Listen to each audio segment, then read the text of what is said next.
wouldn't know it stepping outside of the Delaware Valley today, but it's been a hot weekend here in Philadelphia. It's also been a hot weekend for the Phillies. It all began in Game 1 with Roy Halladay, 8 strong innings, 8 shutout innings. And then the offense, well, it came to life in one big inning. It was a 5-run inning fueled by Raul Ibanez and Ross Glode, who took that ball into the back of the Phillies bullpen. So the Phillies took Game 1 of the series. Then in game number 2, the temperatures were rising even more.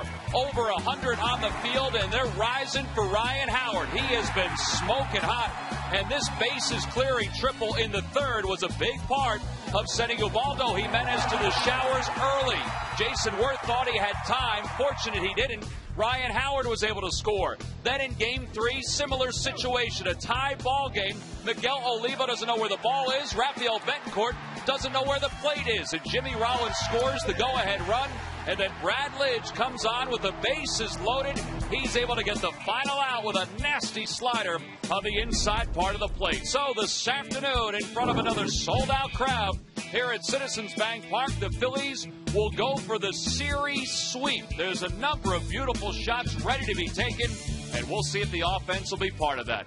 Hi, everybody. I'm Tom McCarthy, along with Chris Wheeler. Gary Matthews will be along a little later on. Well, the Phillies are hot, not only at home, but also overall. They've won 4 straight overall, 7 straight here at Citizens Bank Park, and Wheels, it couldn't have come at a better time. Really, Tom, you know, they picked up right where they left off before the All-Star break at home. Obviously, they had a very tough road trip, but they're one of the hot teams in the league. You see the Marlins, they have helped out by beating the Braves. The Cardinals, we saw that out in St. Louis. The Padres, they just continue to pitch and play well. The Giants were really stone cold, and now they're red hot. The Rockies, they've been struggling. The Mets had a really terrible trip out west. So Phillies are one of the hot teams in baseball right now. They like to keep it going here this afternoon. Yeah, that is the good news. The Phillies begin play today, 5 games back in the division, 3.5 games off the pace in the wild card. Now, one of the reasons why the Phillies have been so successful over the last 4 games is because of Ryan Howard. Well, Ryan Howard, probably the hottest hitter in the league since the All-Star break. He has just been tremendous, knocking in runs. Of course, he loves to play in St. Louis. The Phillies did not have a great series there until the final game when they were able to get out with a win. But Ryan usually gives his family something to cheer about in Busch Stadium, and he did it. Now, the big hit on Saturday afternoon off Ubaldo Jimenez was this triple Ryan got. The bases were loaded there. He had walked the bases loaded, and he cleared them with that. Since the All-Star break, 11 games, Ryan Howard at 372, home runs, knocking in runs, walking a little bit, but not striking out all that much. And when this guy makes contact, he hits it so hard that he finds holes. So if he doesn't strike out, he's going to hit for an average, too. Well, he is the league leader in RBIs. He has been for a couple of weeks, and they keep on piling up for Ryan Howard. We'll see if it continues this afternoon. It'll be Joe Blanton going for the series sweep for the Phils. He'll be opposed by big right-hander Jason Hamill for the Rockies. Well, as we said, it's a gorgeous day here in Philadelphia. Everybody in the Delaware Valley enjoying the cool temperatures. The lineups are coming up next. Phillies baseball is brought to you by Toyota. There are many reasons to buy a Toyota, and now's the perfect time to get yours during Toyota's National Clearance Event. Buy Southwest Airlines. Want to see what a real airline is like? Go to southwest.com. Grab your bag. It's on. Buy Xfinity. It's TV, phone, and internet reinvented from Comcast. Buy Citizens Bank with the most 7-day branches in the Philadelphia area. And buy Independence Blue Cross. We're here for you every step of the way.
Well, he's peeking over toward the Rockies dugout, and I think he finds the Rockies catcher, Miguel Olivo.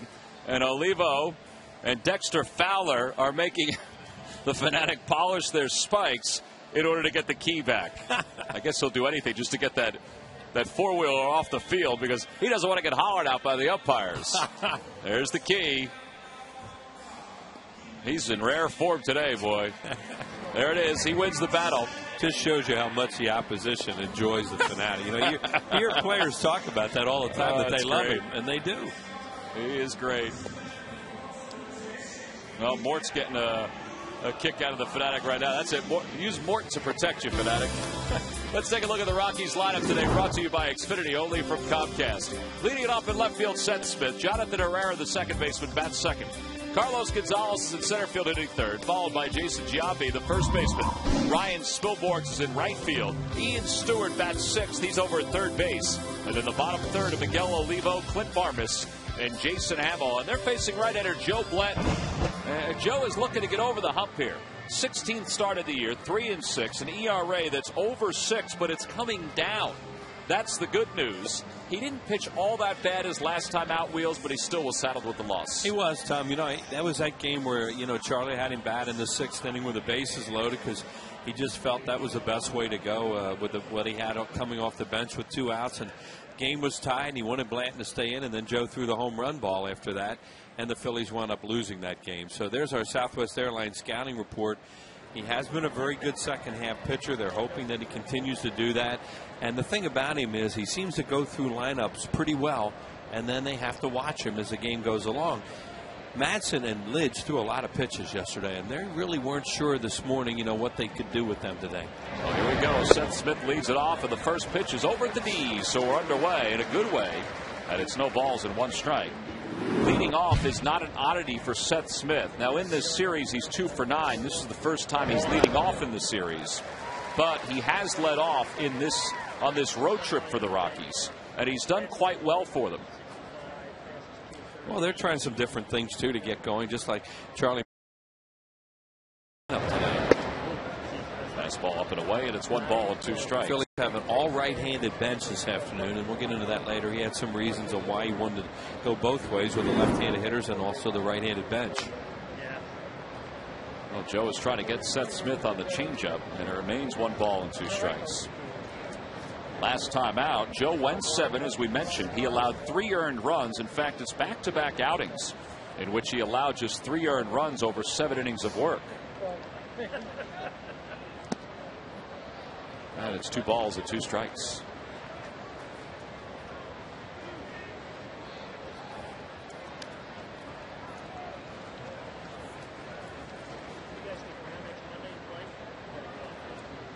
Back toward the middle, over the glove of Blanton. Charging is Polanco, 1 away. Polanco making his 3rd consecutive start over at second base, the former 2-time Gold Glove winner. And that's all part of what Charlie is trying to do, is to give Valdez a few days off. And he also feels like Greg Dobbs is swinging the bat quite well right now, and he wants to get him some ABs. He kind of likes the way things are going right now with what he's been doing. Just a good thing Joe didn't touch that. And Polanco is the Phillies' 3rd baseman. He'll be back at 3rd base, but he's a pretty good second baseman when you put him over there, to say the least. So 1 away. Here's Jonathan Herrera, making his 36th start of the season. Now, his time on the field may change beginning tomorrow, or it could be Clint Barmas' time on the field that may change. That's because Troy Tulowitzki is scheduled to come off the disabled list tomorrow when the Rockies return to Colorado. Boy, are they looking forward to that, too, because it's like when the Phillies got Jimmy Rollins back or when they're going to get Chase Utley back. You get a player like Tulowitzki, tremendous player, like that guy. 2-1 the count to Herrera. And a fastball a little low, 3 balls and 1 strike. One thing I've noticed about Herrera, he does have a good eye up there for a young player. He's patient, and he's the kind of guy you should challenge him. And that one just missed. Ball 4, and Blanton issues a 1-out walk. Joe wants to know where it was, and I almost called him Randy Wolf. Randy's brother Jim Wolf is the home plate umpire this afternoon. He said it's outside. Here's a look, and it is.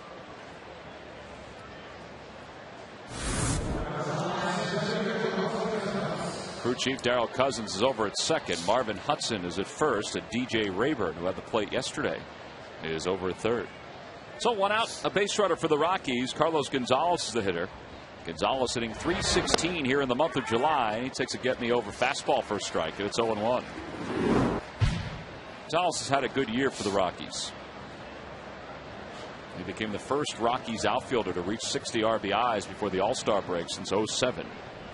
And that's a big thing because you would consider, one of your corner outfield guys big run producers, and the Rockies had one in Matt Holliday, who Gonzalez was traded for. And his career numbers against the Phillies have been good. And he lines that one off the hands towards center. And it drops in front of Victorino for a base hit. So a walk and a base hit. And the Rockies have something going here in the first. Yeah, for a guy who really doesn't swing at bad balls, and Jason Giambi coming up right now, he had a tremendous at bat in the 9th inning yesterday. He was a pinch hitter against Brad Lidge, and he wound up working on a walk. That was the 5th walk that he drew as a pinch hitter this season. But he's playing first base again today, playing for the injured Todd Helton. And he lines one to center field. That's a base hit, and the Rockies are going to get the early lead. Victorino gets to it quickly, and his throw goes to third. It'll be 1-0 Colorado. That RBI for Giambi is his 24th of the season. It also moves him into 40th place all time in RBIs. Yeah, and it also goes back to what we were talking about with Herrera. That happened in the 9th inning last night. That Lidge walked him. He's an out in the lineup. You have to look at him. Even though he's hitting 2, you go hand picking for outs before a game, and that guy is one of those guys. And now you deal with the heart of the order. And Giambi he wasn't going to worry about being patient that time. He saw a strike and hit it. But that walk to the 2-hole hitter just sets the inning up. So the Rockies take the lead. And here's Ryan Spilborghs. And he lines one to left field. That's a base hit. Rounding third is Gonzalez. He's being waved home. He's going to score. And it's 2-0 Colorado. 3 straight hits for the Rockies. That ball was just hit off the end of the bat enough, too, to make it real safe to score him easily from second base, too. It wasn't hit very hard right off the end of the bat. Bland has to try and settle down a little bit, not let this one get too much out of hand right out of the chute. Phillies are scoring a little bit better now. It's a slider right off the end of the bat, and you have to give Spilborg some credit there. And they're swinging early at Bland. There it is, right off the end of the bat. But you make contact, good things can happen. Well, that'll bring Ian Stewart to the plate. Stewart has 10 hits on this road trip.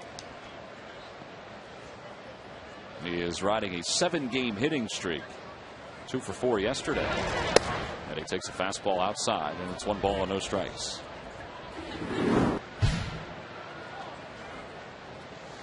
Four-game series. Really hard to sweep, even at home. And you have to really bear down here today and get after them. And the first thing has to happen is your starting pitcher has to get in a little bit of a groove. You saw what happened as hot as the Cardinals were last week. At home, couldn't win a 4-game series against the Phillies. Phillies also have an opportunity to gain some ground on the Braves today because the Braves are off this afternoon. Yeah, this is a game in hand for them.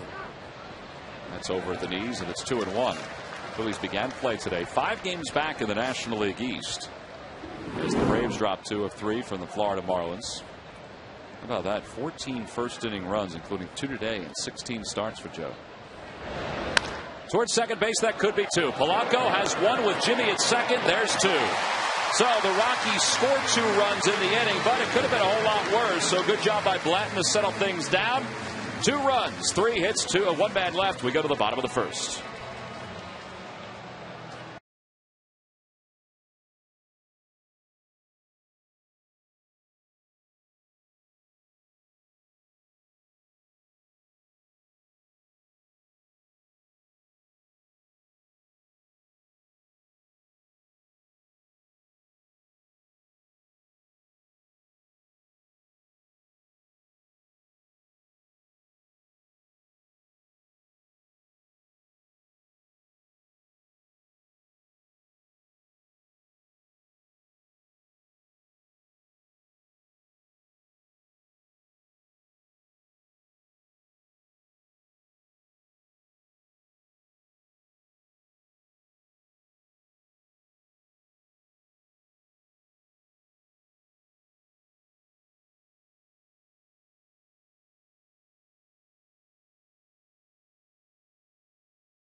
It's the offense that Charlie Manuel sends out. A lot of lefties today. Here's the lineup brought to you by Xfinity, only from Comcast. Leading it off at shortstop, Jimmy Rollins.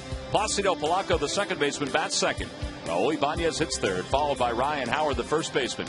Ross Clotas in right field batting fifth. Shane Victorino hits sixth. Greg Dobbs is over at third base batting seventh. Brian Schneider does the catching. He'll hit eighth. And batting ninth and pitching is right-hander Joe Blanton. And they'll face right-hander Jason Hamill, who is making his 18th start. 7-5 with a 4.23 earned run average, and he's been okay this year for the Rockies. Yeah, he had one real hot streak. He was the guy that was supposed to pitch the final game in Colorado against the Phillies when they got snowed out, rained out, whatever that was that afternoon. It was cold. And they got one game in, didn't play the nightcap. That's the one they're going to have to go and make up. And he's been in the rotation since then. He was on the disabled list for the first couple of games of that series and then was brought off for that final game. And here's our scouting report on. Pretty good fastball, more of a four-seam guy. Uses his off-speed stuff well and better at home. Herrera backhands, throws off balance, and Jimmy's retired for out number one. So one away. Hamill, a former Tampa Bay Rays prospect. He was acquired by Colorado right before the start of the season. Last year, former 10th round selection. He lost out for the fifth starter spot for the Devil Rays back in 2009, and because he had no options left, they decided to make a trade. And he won 10 games last year, made 30 starts, and threw 176 and 2/3 innings for the Rockies. He's a big guy. He's 6'6". He's listed at 215. And the 0-1 to Polanco. Hit foul, and it's no balls and 2 strikes.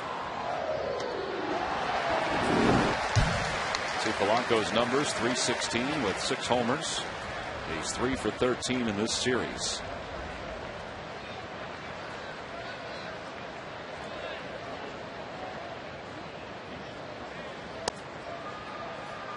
Lucky McDonald's Phillies home run jackpot contestant is Reggie Snell of Northampton, PA. If the Phillies hit a home run in today's ball game, then Reggie will win $100.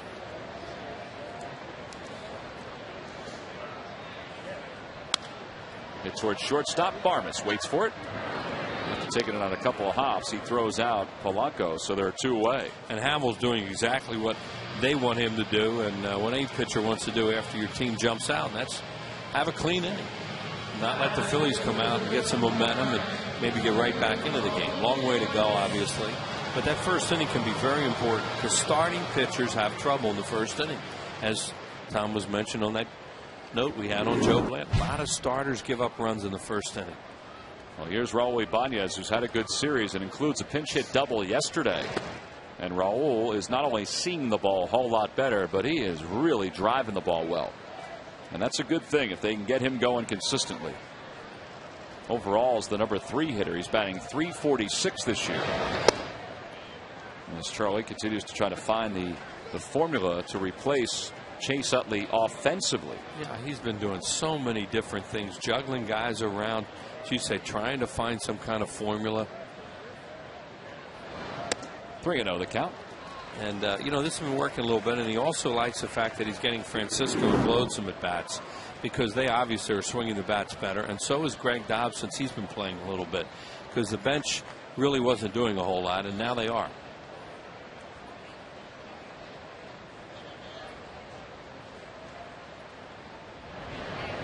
And ball 4. So Raul draws a 2-out walk. Raul's been doing a lot of that lately, too. And it gives Ryan Howard a chance to bat here in the first inning.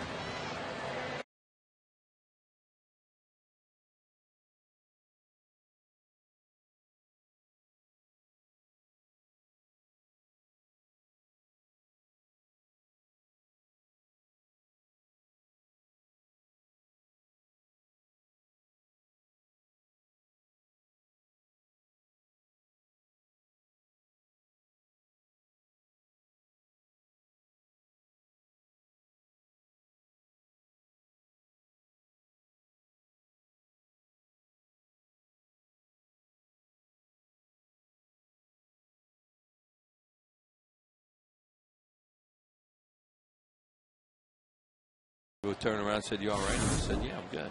And he gives him a little slap. There you go. Off his glove and then off the knee. He's got that shin guard, but that's still smarts, I would think. And thankfully got him straight on as opposed to around the side where they can really get hurt. 0-1 the count to Howard. And Ryan pops it foul. And it's 0-2. So Banez is on first here in the bottom of the first. And Hamill has worked ahead of Ryan. No balls and 2 strikes. He has the kind of swing lately that is worth a few action shots, because he has been right on the ball. And not that time. Down on strikes, and the side is retired. No runs, no hits. 1 man left for the Phillies. We've completed 1 here in Philadelphia. It's the Rockies 2 and the Phillies 0.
Joe Blatton will go to work against the bottom of the order. Miguel Olivo, Clint Barmes, and Jason Hamill. Olivo hitting .304 with 12 home runs and 43 runs batted in. 0 for his last 6, but his offensive numbers have been pretty good all year. In fact, before the All-Star break, he led all National League catchers. I was stunned when I saw this, Wheels.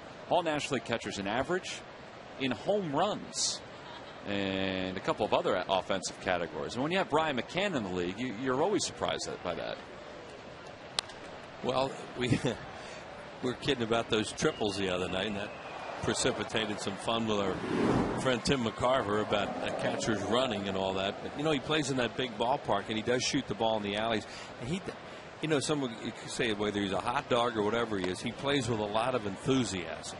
And, you know, he's wearing those cut-up sleeves here the other night, and like you call him, Ted Kluszewski. You know, he likes to be. I think he's one of those guys that really loves the game, and he likes to be noticed. 2-2 the count to him, and he hits that one back through the middle, right between the legs of Blanton, and it's another hit for the Rockies. That's their 4th of the game. Hey, follow the Phillies on your iPhone, iPod Touch, BlackBerry, and Android phone with MLB.com At Bat 2010, featuring play-by-play, video highlights, and live audio broadcasts. Visit Phillies.com today on your iPhone, iPod Touch, Android, or BlackBerry for more details. So 4 hits so far by the Rockies. And here's Clint Barmes.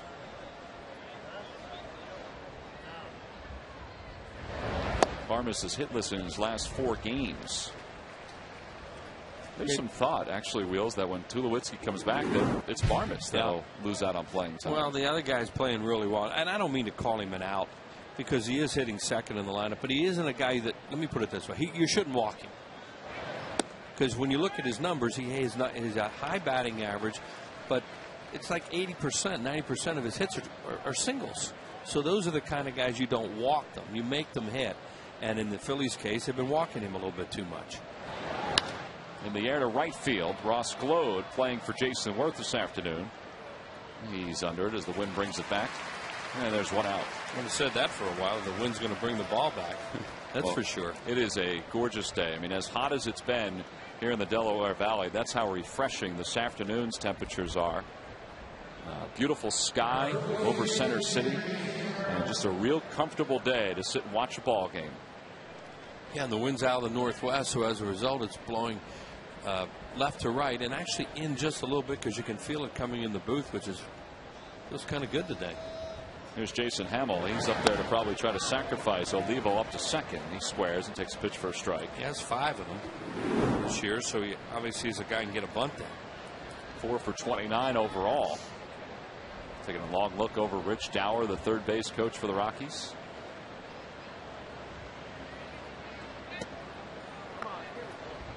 The Rockies, with this road trip that they've been on, in which they're 2-8, they've really fallen off the pace in the National League West. The problem for them is that the Padres have come out smoking hot in the second half, and so have the Giants. And it's a run and hit. And Olivo will go back to first, and it's 1-2. Yeah, that division is tough right now. As you said, they have 2 hot teams, and the Rockies, there's still a lot of people, though, that think don't count them out because they have a good team and they play great at home. Well, they are 30-18, or excuse me, 31-16 at home, 20-31 on the road. And Hamill bunts at it and bunts it foul, and he's down on strikes. They're going to have to get him in that straightened out, though, because mechanically he's really out of whack. We saw here the other day. You know, if they don't get him straightened out, then they're not the threat that they were before. See the National League West, 7.5 games back are the Rockies behind the Padres. And the Giants are probably sitting there thinking, man, we've won 8 of 10. How come we're not making up any ground? And that's because the Padres have won 8 of 10. Yeah, and the Giants had a really bad stretch there for a little while where they couldn't beat anybody, and now they're hot again. And it comes down to one thing with both those teams: they have great pitching. Here's Seth Smith, who grounded out his first time up. They are 1-2 in the league in strikeouts. Well, and I think you pointed out that the Rockies needed Jimenez to be good. The Giants needed Lincecum to figure some things out, and he did. And he did. But when you strike out people the way their staffs do, you have a heck of a chance to win games. You don't have to score a ton of runs either.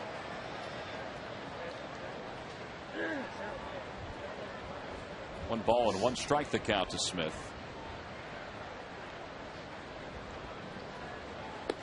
And out in front of a changeup, it's 1-2.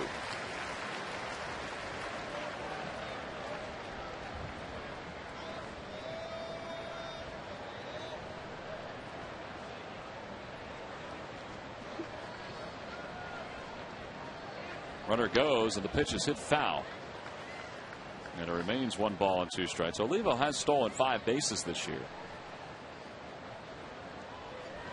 He's been caught 4 times, and he was trying to, I guess, surprise the Phillies there. And if he gets thrown out, figures the leadoff hitter will just lead off. Exactly. With 2 strikes, that's a good time to run. And, you know, they're watching Blanton, and they see he's throwing a lot of changeups and off-speed pitches to these left-handed hitters. Good pitch to run on. He doesn't go this time, and that ball is whacked foul past Glenn Allen Hill, and it remains 1-2. Another changeup. A lot of pitches already for Glenn, but the good part is that it's not hot today. Well, it's hot, but it's not the kind that's going to just sap a pitcher's strength the way it's been lately.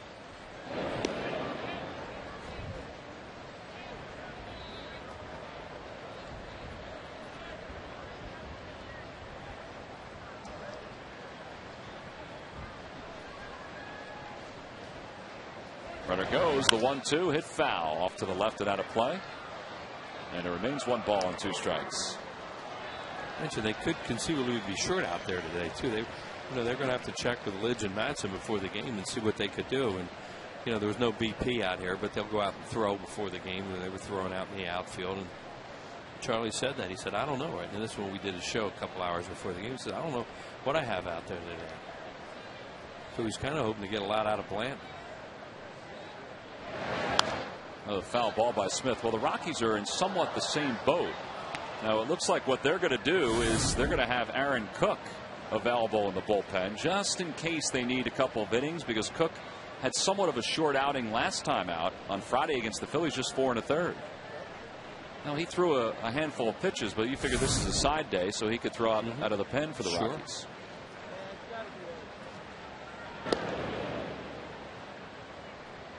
We've seen that before with Kyle Kenrick. Kenrick has been in that boat where he's been kind of a swing man in the bullpen if need be, although Kyle's in the dugout right now. There's Aaron Cook. 8th pitch of the at-bat, and it's a fly ball to left. That's carrying pretty well, but the wind's going to pull it back, and Ibanez comes in and makes the catch for the final out. No runs, 1 hit, 1 man left. We're through an inning and a half here in Philadelphia. Ross Glow to lead things off when we return.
On the very first day of Eagles training camp, and we'll react to what he said, preview the upcoming season, and talk about the red hot Phils. Tonight at 5, join Michael Barkan, only on Daily News Live right here on Comcast Sportsnet.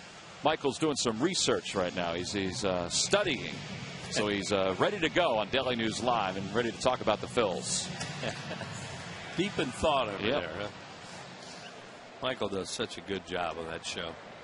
You know, whenever we're asked to get on there, he always makes it very easy for anybody to be a part of that show. Well, Ross Globe leads it off here in the bottom of the second. Globe's 3 for 3 in the series. Overall, he's hitting .276 with 4 home runs and 14 RBIs. And he's ahead 1-0 against Jason Hamill, who had a fairly easy first. And Globe continues his hot hitting. Tell you what, it's taken him until the 3rd week of July to put up numbers that he can look up at the scoreboard and say, all right, that's pretty good. Yeah. You know, a batting average that's getting closer to .280. That's because he didn't have a whole lot of at-bats until about 3 weeks ago, 4 weeks ago. This guy's always been a good hitter. You know, that's the thing. That's why they gave him a 2-year contract. You see how quick his bat is. He doesn't get fooled that easily. But when you don't play and you don't get any repetitions against major league pitching, it's really tough to come out and get your pinch hits. And Jason Worth getting the day off here, at least at the start of the game. He'll probably be out there if they can get a lead, because he's a better defensive player, obviously. Well, if they get a lead, or if, let's say, Flores comes in as a relief pitcher or something like that. That's what Charlie said. They've got the 2 lefties out there. And, you know, he says, you know, if they happen to bring a left-hander in, he says, I'm ready off the bench right-handed today. Plus, I'm getting these left-handed hitters a chance to play. And here's Victorino, who has really been struggling lately, as you saw. And it's 1 ball and 1 strike to Shane. Overall, Shane with a career-high 15 home runs. He also has driven in 53. But he's 0 for 8 in the series. And his struggles have even gotten past that 0 for 8.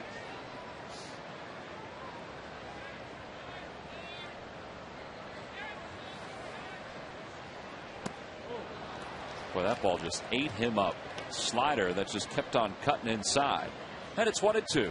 One of the hardest things to do when you're struggling, they say, is to slow the game up a little bit. and let it come to you as opposed to it going to you. And, you know, there's no recognition of that being a breaking ball, obviously. He was just swinging. He looked like he had made up his mind. He's going to swing. And it turned out to be a breaking ball, almost hit him.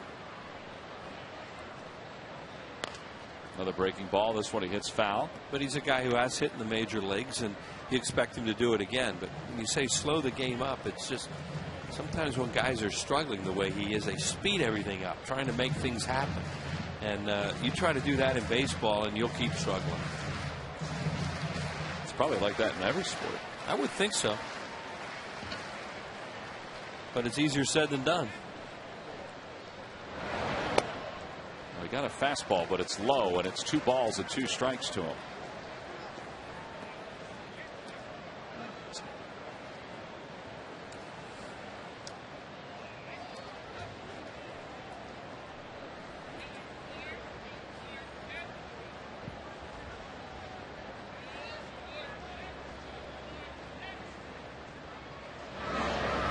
And he's down on strikes. He came back with another slider, and it's the second strikeout for Hamill. Well, it's that back foot breaking ball, the one that he swung at earlier. This one's more of a strike out of his hand. And of course, it's not a strike by the time he swings at it. And that's the success of that pitch for a right-handed pitcher. They don't get a hitter to think it's a strike. So Victorino's retired, and with 1 away, it'll bring Greg Dobbs to the plate. Dobbs making his 22nd start over third base. 1 for 3 on the homestand. And he lines one to right field. That's pretty well hit. Backing up is the right fielder, and it's over his head. Spilborghs, I don't think he saw that. He wasn't trying to deke anybody. I just don't think he saw it. I mean, maybe he was trying to deke Ross Gload so he wouldn't score from first, but either way, he wasn't going to get past third anyway. I don't know. I thought at first he was deking it, and it did stop Gload between first and second. Yeah, I guess. I don't know. The ball, the ball's hit in the sun. Now let's see. See, he looks for it. Yeah, I think he was startled when it was over his head. Yeah, he may have lost it in the sun. Yeah, because it looked like at first he was trying to deke it. Well, he deked me because I thought he was going to catch it. Yeah, when the ball left the bat, you thought, oh, that's over his head. That thing's off the wall. And then you're right. It looked like he was going to catch it. And that's what Gload thought. Well, now Schneider bats with 2 runners in scoring position. As you said, Tom, he wasn't going to score anyway, even if he had read it, that it was over his head. That ball got back to Spilborghs in such a hurry, they were going to hold him at third. Schneider overall hitting .232 with 3 homers.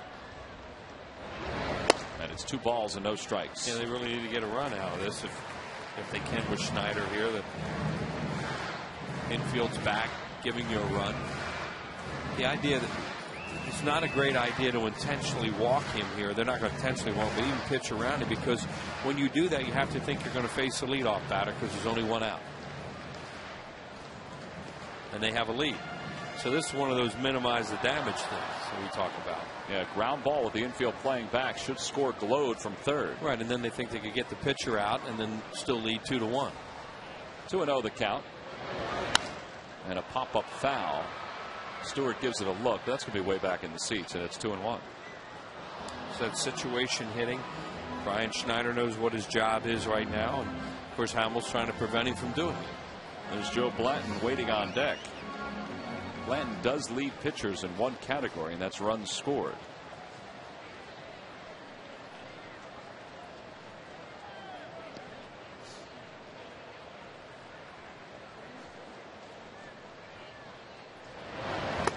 Good changeup, but it's 2 balls and 2 strikes. Well, he's pitching backwards to him there. That really fooled Schneider. Throwing a changeup, as you said, Tom, with a 2-1 count.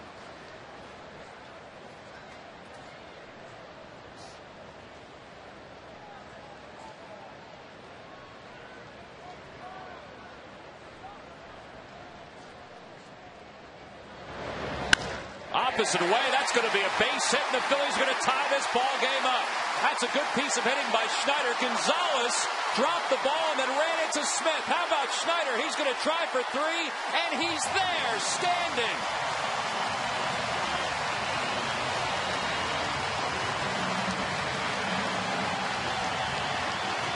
Well, the Phillies got a break. They would have gotten 2 anyway, but then a version of Keystone Cops broke out in left center field, and it enabled Brian Schneider to get to third, and they're going to score that at triple. See, the last one, he's not going to hit a lot of triples. It was an 07. Great job with a fastball away, and they got too much of the plate there. You see Olivo's reaction. They were trying to stay away, and now the ball is slapped at by Gonzalez, and then they collide. Swing and butt by Blanton. That won't get Schneider home. Oh, and it's dropped by Giambi. Jason Hamill, he just lobbed it and lobbed it right into the base path. That should be an error on the pitcher. Right, exactly. He threw it right into the runner. And Giambi, this is a tough play. You know, he has an easy out. He does the right thing, takes a look at third, and then he throws it over there. Now Giambi, he should have caught it. Yeah, I mean, he throws it into the runner, but, you know, a better first baseman will catch that ball. Yeah. But he was trying to stay away from the contact there. And they have scored an error on Giambi. Yeah. And after looking at that replay, he should have caught the ball. Yep. Third error of the season for Giambi, and that's really the way this trip has gone for Jim Tracy and the Rockies. They've been kind of in the mode the Phillies were out in Chicago and St. Louis, where they just haven't played well. And now the Phillies still have an opportunity to get some more with runners on first and third. Well, when you start doing this stuff, and the Phillies have been going through it, you wonder what's going to go wrong next. You just wait. Because you figure if Gonzalez and Smith hadn't collided out in the outfield, Schneider would have been on second, and he wouldn't have gone over to third unless he advanced on the drop by Giambi. Right. You can even say yesterday, Rafael Betancourt forgetting to cover home on that wild pitch. A great base running by Jimmy. Jimmy grounded out his first time up. They play the infield for 2. Good news is Jimmy's running from the left side if he happens to hit a ground ball. Oh, he hit that one right off his foot. Get up. It's no accident they're playing a lot better right now that he's back playing his game again. It's not a coincidence. Oh, back foot. Amazing how many back foot foul balls we've seen in the last month. Right off the toes. He's still walking. He may not see that toenail for a little while. Now that'll fall off around Thanksgiving and grow back by spring training.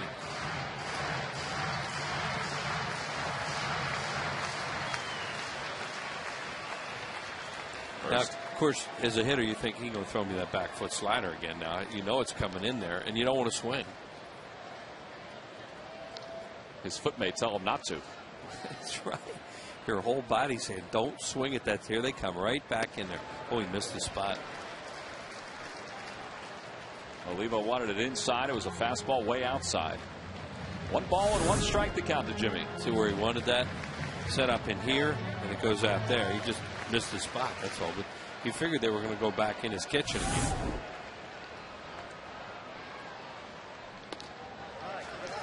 This is the way it started against Schneider, where he couldn't get anything from the outside part of the plate onto the black.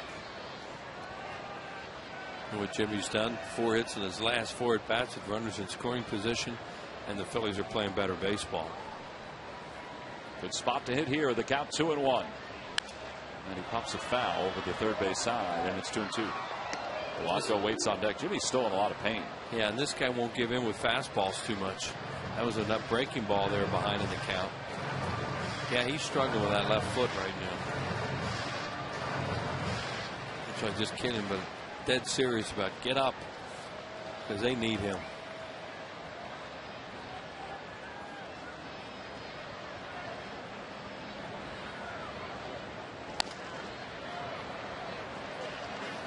Lost his balance there. Swinging to that.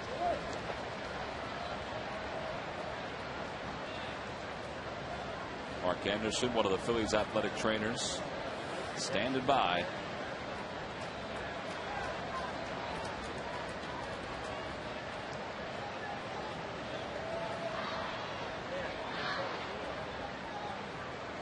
Three and 2 the count. Joe looks over at Davey Lopes. Joe Blanton is leading off the first base bag. They won't run him. I should say. I think it's wishful thinking on his part. I doubt it. Now Giambi's not holding him on, so he can lead out toward Giambi, maybe even a little beyond him.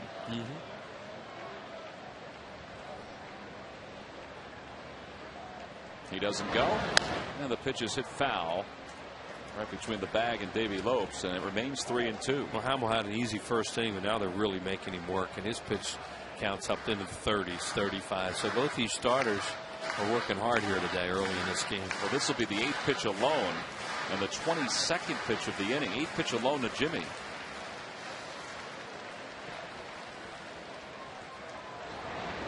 Jimmy pulls it to the right side. Giambi's got it. They're not going to get 2. Oh, they're not going to get 1. Scoring from third is Schneider, and the Phillies take the lead.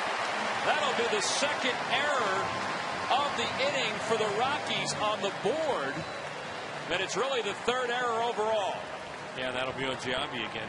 You know, they took a shot today. They got him in the lineup for offense. No Todd Helton. So they're juggling guys at first base. And Giambi, not a good defensive first baseman. Everybody knows that. And just makes a terrible throw here. And not a real good play by Barmes either to backhand that thing. Or blocking. Yeah, I mean, you got to get your body in front of them. That's my point, you know, about backhand. You know, you got to get your body in front of it and put the glove down the other way. So, yeah, they're not playing real well in this inning. So a fielder's choice at E3. Runners on first and second. The Phillies lead at 3-2. That ball nearly got Polanco. And it's 1 ball and no strikes. The other thing, too, is because they're playing so poorly. And the third error was really the Gonzalez and Smith collision out in the outfield, where Gonzalez bobbled the ball and allowed Schneider to go to third. But it's also forcing Hamill to throw even more pitches. You know, the Rockies are not a bad team, but they're playing bad right now. You know, you want to stay after and maybe take the heart out of them here. You know, the end of a road trip, day game, getting on an airplane tonight to go home. You see Jim Tracy right there. You know, on the other end of this sort of stuff, it can really take you down.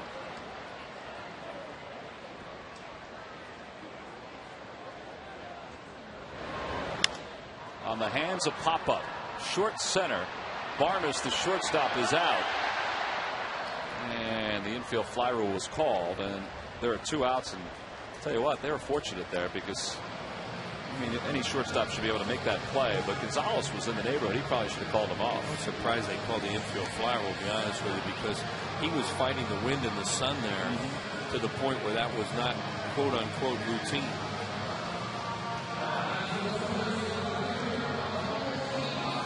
Raul is the 8th man to bat in the inning. Phillies lead it 3-2. There have been 2 errors by the Rockies in the inning. And the big hit, a triple by Brian Schneider. Both to Giambi. Raul walked his first time up, and he's ahead 1 ball and no strikes. So the Phillies have been a little bit better lately, too, in these spots. They're getting some doubles, some extra base hits. It turned out to be a triple for Brian, but, you know, it really was a double. Big hits, extra base hits to produce runs.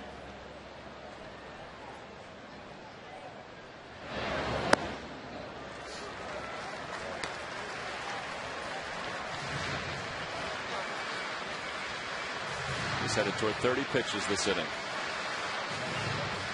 And he only has 40. He has 41. That shows you what an easy first inning he had.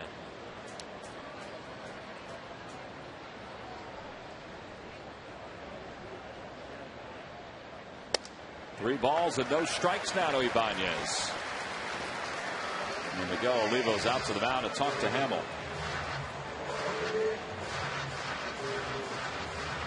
Well, Charlie kept preaching patience, but even Charlie was wondering what the heck is going on with my offense. And they're having a better weekend. And the hope is that it carries over for the rest of this homestand, the rest of today, rest of this homestand, and really the rest of the year. One thing he was really pleased about was that they came out focused after that rain delay yesterday. You know, a lot of times you come out after a rain delay. See Davey Lopes in there. Or, I mean, Greg Dobbs. Come out after the rain delay, and I don't know. It's funny. Some teams you just don't get focused again. And they had given up a lot of opportunity to score, trailed in the game, but he really thought they stayed with it, and he was happy with them. He hasn't been happy with their focus a lot, and has made that pretty well known publicly.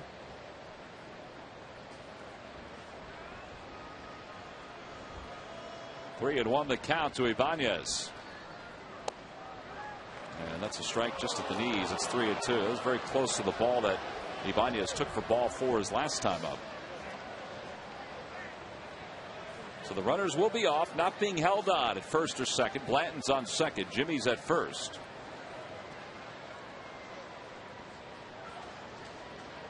That gives Sam Perlazo a chance to score Blanton now.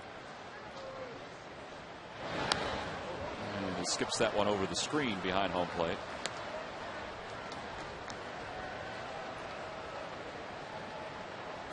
So Blanton will go back to second.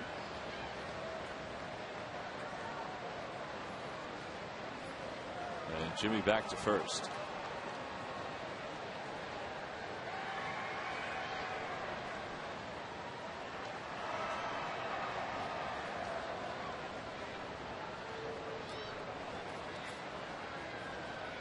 Runners go again. And the pitch foul tipped into the glove of Olivo. It was a hanger. And Raul is retired to finish up the inning. Well, the Rockies had a whole lot of problems that will show up in the box score and some that won't show up in the box score tomorrow morning. The triple by Brian Schneider turns out to be the big hit of the inning. That tied the ball game. He eventually scored to give the Phils a 3-2 lead.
The information, and please submit your answer on the subject line.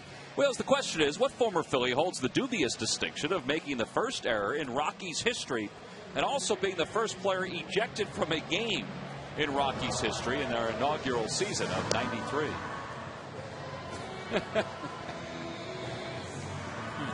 First, a former Philly. Yeah, former Philly. Not necessarily a guy they got in the expansion or anything, right? Correct. Okay. Well, no, it would be their first year.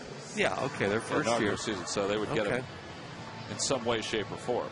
Mm-hmm. Answer will be revealed in the 7th inning. I'm just trying to see if you'd leak something there. You know, I'm just trying to be a little subtle there. Well, this I'll give you a hint later on. Yeah, I know. I got one because I'm going to need it.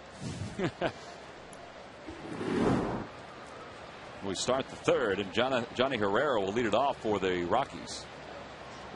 Herrera walked and scored a run his first time up, and he takes a pitch for a strike. You see, I think those games are goofy and feel. Of course, you should have seen games at Mile High.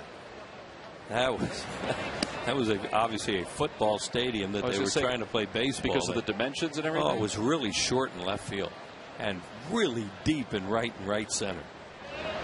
But of course, the ball carried, you know. Like it carries out there, so well, this guy was built perfectly for it. Then, from a hitting standpoint. Okay, thanks. 1-2 the count to Jonathan Herrera. Broke his bat, a little flare right to shortstop, caught by Jimmy. That seemed like it was a little deceptive. I've been using the term about knock the bat out of his hands. Just knock the bat out of his hands. Yeah. Well, tomorrow the Phillies will begin a 3-game series against the Arizona Diamondbacks. There are tickets still available for all 3 games, including 1980s Retro Night. That's Thursday. You can get your tickets by going to Phillies.com. And the Diamondbacks have changed up their pitching matchups for this week. And you see what the Diamondbacks have done this year. They're 22 games out of the National League West. They traded Dan Herron to the Angels for Joe Saunders, and 2 players now and 1 player to be named later. Saunders will start the final game of the series for the Diamondbacks. And they bring in a couple pretty good players. You saw Kelly Johnson had the cycle this past weekend. Get Rodrigo Lopez, a former Philly, tomorrow, and then Edwin Jackson, who pitched a no-hitter in the game on Wednesday. With 1 out, here's Carlos Gonzalez, and he takes a pitch at the belt for a strike, and it's 0-1. Reading all the stories about that trade, all the folks thinking that the Angels made out quite nicely with that deal, getting Dan Herron. Another broken bat. That's going to be a base hit for Gonzalez. So a 1-out single for Gonzalez, his 2nd hit of the day. Top of that bat one up the first base line. Yeah, pretty good splinter up there.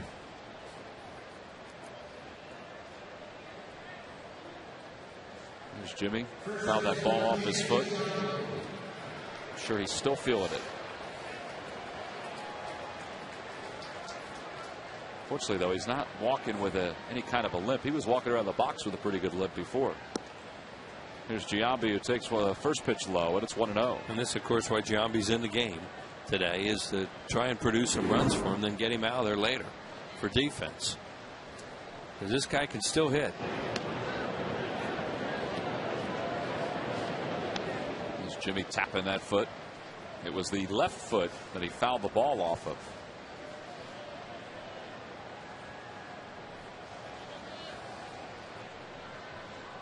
Runner goes. Pitch is taken for a ball. The throw to second is a little high, and Gonzalez slides in safely.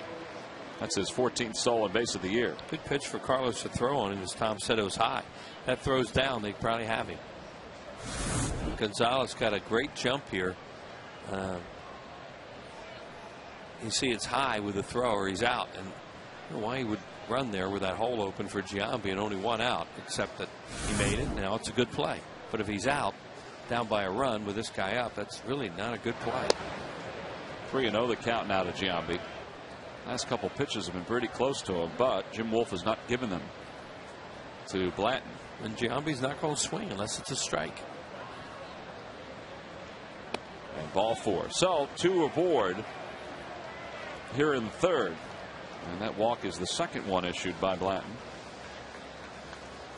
50 pitches already.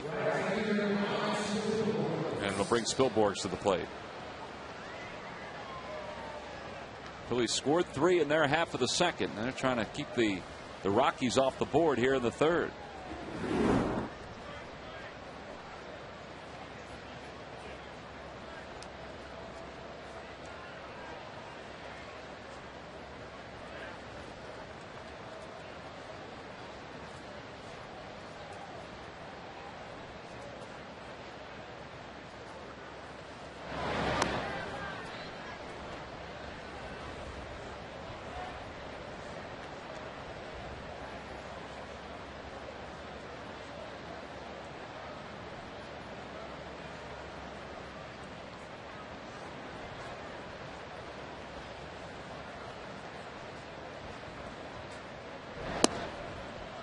Two and 0 the count.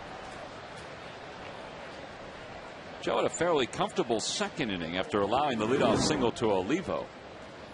There really hasn't been anything comfortable here in this inning. See Spilborghs, good numbers, great numbers here at the ballpark, and he chops one towards shortstop. Backing up on it is Rollins. There's one. Polanco's exchange to first, not in time. They just missed getting Spilborghs. That was a good play, though, and a nice turn by Polanco. Yeah, it's a long double play, and the ball wasn't even hit that hard to start out. You saw how long the hop was for Jimmy Rollins. Look where he has to field this thing. He's a big hop, then another hop. He has to take it deep in the hole. Long throw there. Polanco does everything he can, and they almost turn it, as you said, Tom, but that's a long double play. There, Jim Wolf just found that splinter we were talking about. The umpire, he just went down the first base line. There he goes. See, he's carrying it over there. It's been sitting there since that broken bat. could see that splinter go flying down the first baseline. That's the splitter from Carlos Gonzalez's base hit. Right. They've been there a while. It was kind of camouflaged there in the dirt. Well, now Ian Stewart with runners on first and third and 2 outs. Phillies lead it 3-2. And Stewart takes a changeup for a strike. It's 0-1. Blanton's thrown some good changeups to the left-handed hitters. Some have sailed outside, but there have been some that have landed right in that spot. And that's his out pitch against lefties.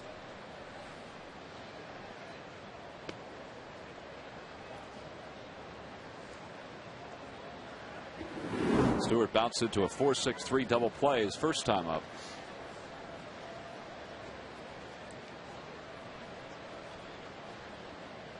His numbers are dramatically better on the road than at home, which is odd considering the ballpark that the Rockies play in. He's hitting .316 on the road. And this guy will shoot the ball in the alleys too, as evidenced by the defense. They're playing him in the outfield where they're basically straight away and taking the alleys away. And in that ballpark, wow, you've got to love it if you're a doubles hitter at Coors Field. All that room because the outfielders have to play so deep. Try to check his swing. No appeal. And not a bad pitch either. It's 2 balls and 2 strikes.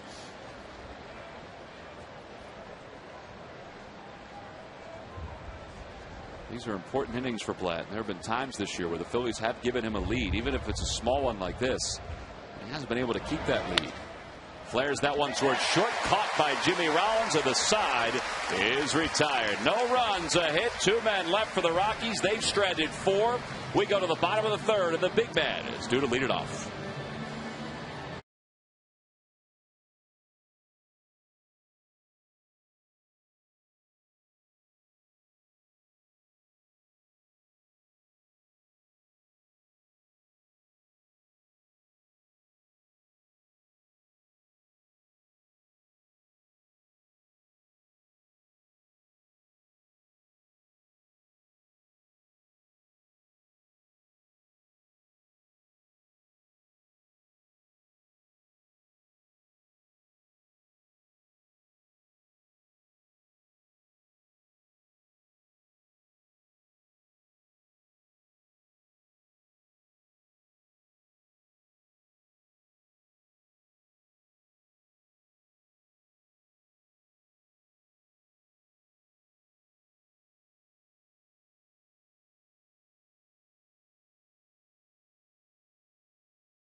By Southwest Airlines. Go to southwest.com. Grab your bag.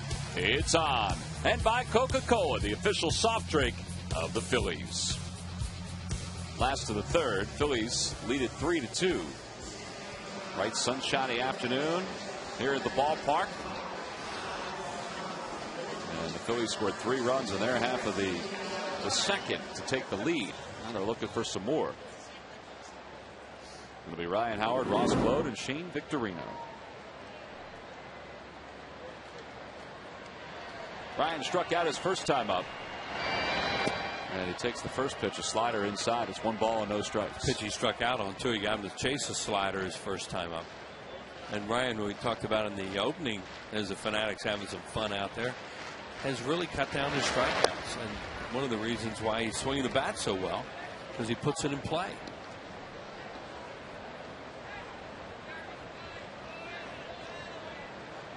They have the 3-man overshift on for him. Lately, he's hit the ball the other way, away from that overshift, or over the heads of the infielders. Because the outfielders are playing so deep, including Spilborghs and Wright, everything's dropping in front of them. Well, and Ryan Howard is just so typical of guys that hit the ball hard the way that he does. You get so many hits if you make contact because you hit it so hard. Swing and a miss, and he's down on strikes for the second time today. Another slider. Hamill's doing a good job getting him to chase breaking balls. 4 strikeouts now for Hamill. He has a really good back foot slider there to these left-handed hitters. And it's such a great pitch if you can control that thing, because if they either swing over it or they hit it foul. No way you can hit that ball and keep it fair. Well, here's Glode. He got the rally started to the second with a leadoff single. And he scored on the triple by Schneider. And a changeup, and it's 0-1.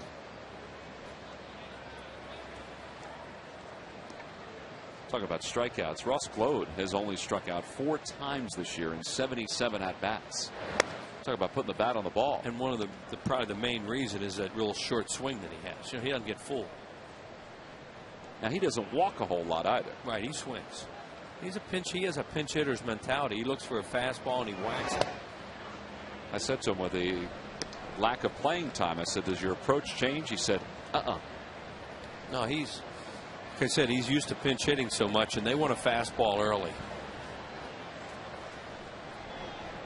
1-2 the count to Glode. And he lines one the opposite way down the left field line. That is a foul ball. And a nice catch by that gentleman right there. Yeah, he did a good job with it. Camera in hand, glove in the other hand. Bring your glove, make the play. Nice. Should have taken a picture of himself making that catch. He's down there in the Bartman seats. He didn't hang over, though. No. It was in the stands. That's a good catch. Perfect. Little kid to give the ball to. Doesn't get any better than that, huh? He rolled over on that breaking ball. It stays down on Giambi, and he fields it cleanly. And a reaction from the crowd on that. Hey, the Dodgers will be here beginning Tuesday, August 10th. That's a 3-game series against the Phils. You can get your tickets for that series, the Diamondbacks series, all the games against the National League West that are coming up, and there are a lot of them. Go to Phillies.com. Well, the Dodgers 53-46. They're 6 games out in the National League West. There's no doubt the Phillies are familiar with the Dodgers from the postseason. Rafael Furcal leads the National League in hitting. He's had a good year. In fact, he was on the field in the 9th inning of the All-Star game. Made the force out to get David Ortiz at second. A good play by Marlon Byrd to give the National League the victory in this year's All-Star game. Dodgers have a lot of problems, like many major league teams. They're trying to overcome them and get back into the race there in that division. But you said those 2 teams, the Giants and the Dodgers, or the Giants and the Padres, are really hot. Well, unfortunately for the Dodgers, you know, they're getting Manny Ramirez when he's not really what Manny Ramirez used to be. I mean, he's just not the same player. You can imagine, I get reports from the Dodgers. And they have a myriad of problems right now. And according to the informant from the Dodgers, we'll be seeing them soon. That obviously is Larry Baugh. He just loves to talk the game. And I'm sure I'm just one of those on that speed dial list. On the hands of Looper to center, a base hit for Victorino. It's got to feel good for Shane, his first hit of the series. He fought one off there too, it looked like. And it'll give Dobbs another chance to bat with a runner aboard.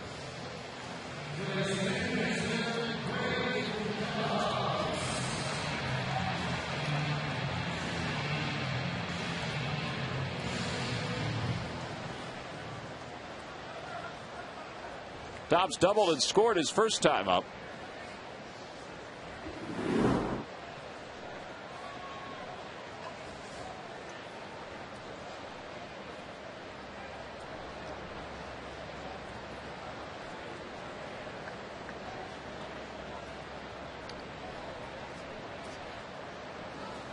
I was going to say, I don't think Hamill wants to throw this pitch. Well, it's one way to hold a runner. It's another way to just tell your catcher to keep going without shaking. And sooner or later, someone's going to give and call time.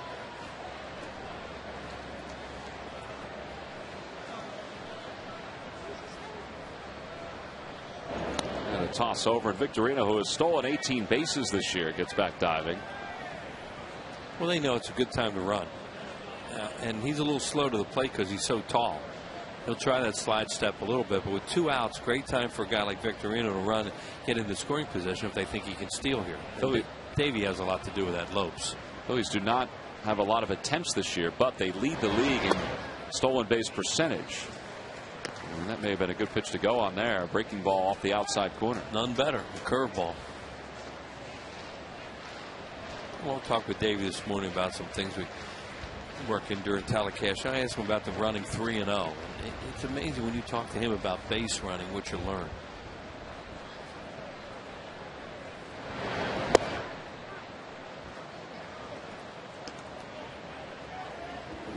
Would he run 3-0? Well, you know, it takes a lot to get into it. You know, sometime when we get in that situation, but as much as anything, he watches to see what a guy does on 3-0, how he delivers it, and then he thinks about it for the next base runner on how they're approaching it.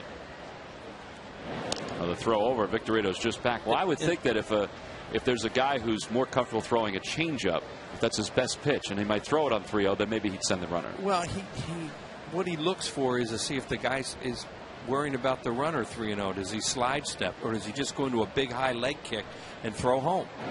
And if the guy throws a big high leg kick and throws home on a 3-0, the next time he's thinking, I'm going to tell the guy if he sees that leg kick, go. And we talked a lot about different base running situations on counts, and the way Davey Lopes is fascinating. The way he has base running down and the way he studies it, base stealing. And there's a Dodger, speaking of the Dodgers and Davey Lopes, the old days was a beach ball in the field down the right field line. It looked like Dodger Stadium. Yeah. But it's no wonder the Phillies have such a high percentage of stealing bases with that guy coaching first. Well, Hamill with his back to Victorino. And Shane inches off a little bit more. 1-1 the count. He goes. Pitch is up high, and Olivo dropped the ball. Stolen base for Victorino. That's his 19th of the year. Good job by Shane. Good time to steal. And they saw something over there that, you know, when he was going to make a move, he was going to come home. And they felt comfortable going. And that's what Davey Lopes does with them.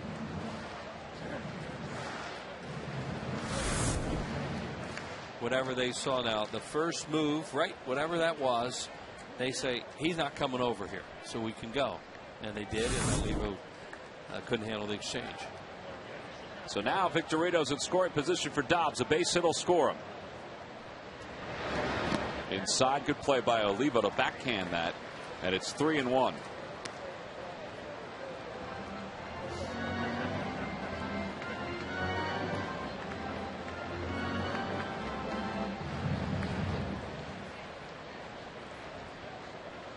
To steal a base against Olivo too is pretty good. I mean, he's got a pretty good percentage throwing guys out. Well, that was basically on the pitcher.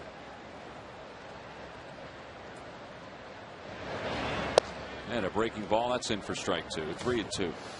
We've done a lot of that, hasn't he? Backwards today with breaking balls, changeups, and fastball situations.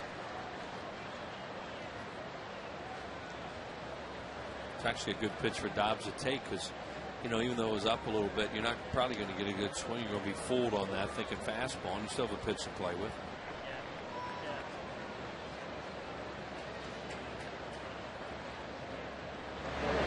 Another slider, swung on and missed. And Dobbs is strikeout victim number 5 for Hamill. He strands a runner in scoring position. We're through 3. The Fanatics just loosen it up, folks, as we go to the 4th.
Insight found nowhere else on Phillies Postgame Live, presented by Sloan Toyota.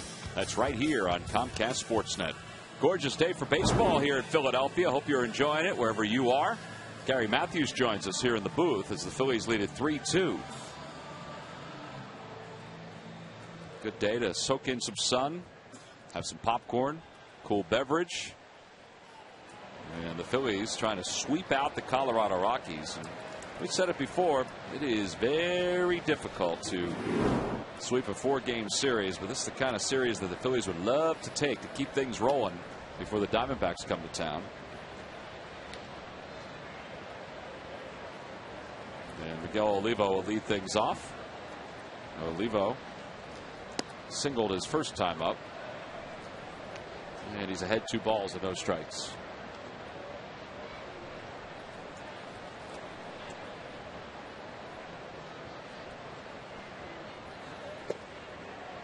(3-0). Wasn't that bad of a pitch, and Joe Blanton with his body language is asking Jim Wolf where it was. And that's in there for a strike. And Joe has fallen behind in a number of hitters today, and that's why his pitch count is fairly high with nobody out here in the 4th. Right at 62 so far. Gets in the pull one over to third. Dobbs behind the bag, 1 away. So 1 out here in the 4th. All right, Sarge, we talk about this all the time. You always say win the series. That's the key for any successful team. But when you have a chance to sweep a 3-game series, you got to try to do it. Got a chance to sweep a 4-game series. How cool would that be? Yeah, well, they're down on the mat right now, and if you can get ahead, they might just kind of fold over, if you will, there. Again, they're feeling bad about themselves, not able to get runs in. We've seen that before and gone through it. But this is a game, if you can get ahead, you can probably put them away. Yeah, and I think we've seen that over the years. I mean, it sounds odd, but when a team is struggling, and the Rockies are 2-8 on this road trip, if they sense that they're behind, I mean, it seems like it's human nature that they'll be like, all right, here we go again. Yeah, well, you get down where you're not able to do the things that you normally would do. They're not getting good pitching. You beat their number 1, so fighting fields are feeling good about themselves now. Well, the other thing, too, is we've seen the Rockies have really struggled defensively in this series and in this ball game. Yeah, Giambi coming off the field. The fans gave him a standing ovation after those 2 errors. Farmas hits one towards second. Nice hop for Polanco to his right. And there are 2 outs.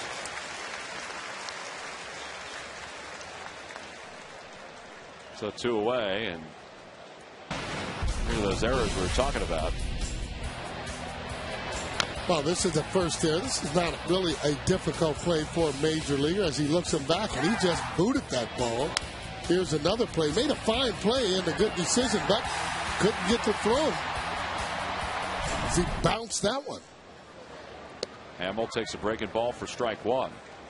Well, Giambi's footwork was way off on that toss to second. In fact, his feet were going east-west when one of them, the left foot should have been going north and should have been leading the throw to the bag. Yeah, we talk about that, anticipating the ball, knowing what you're going to do with it. Well, Hamill went. It's a 1-2-3 inning for Joe Blanton, his first of the afternoon. He's retired the last 5 batters that he's faced. Maybe he's settling in as we go to the bottom of the 4th.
Xfinity, it's TV, phone, and internet reinvented from Comcast. And by Toyota. There are many reasons to buy a Toyota, and now's the perfect time to get yours. During Toyota's National Clearance Event. Well, Joe Blanton just worked a 1-2-3, top of the fourth. The Phillies lead at 3-2 as we go to the bottom of the fourth, and every time the Phillies retire, the opposing team in order. Comcast will make a contribution to Phillies charities. Phillies baseball is brought to you by the Xfinity Triple Play, your complete lineup for digital TV, high-speed internet, and home phone. Last of the fourth, 8-9-1 for the Phillies. Brian Schneider has the big hit today. Triple the opposite way. And the fact that the ball was kicked around by the Rockies enabled Schneider to take that third bag and then eventually score. Yeah, actually kicked around and almost a body block out there. There's a little pop-up on the left side of the infield. Clint Barnes, the shortstop, calls off Stewart. Oh, here they say that's a good pitch.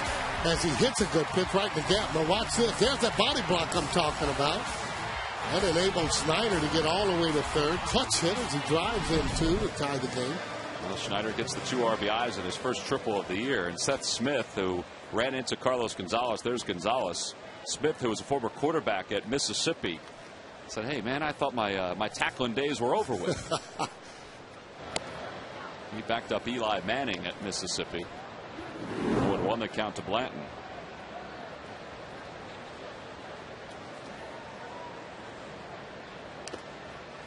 Oh, that ball got the foot of Miguel Olivo, and it's no balls and 2 strikes. Well, those catchers take a beating over the course of the year. A lot of foul tips. Here's another one. See, that goes right down, and you're just about sore every game after you finish catching because of those foul tips, and they do hurt.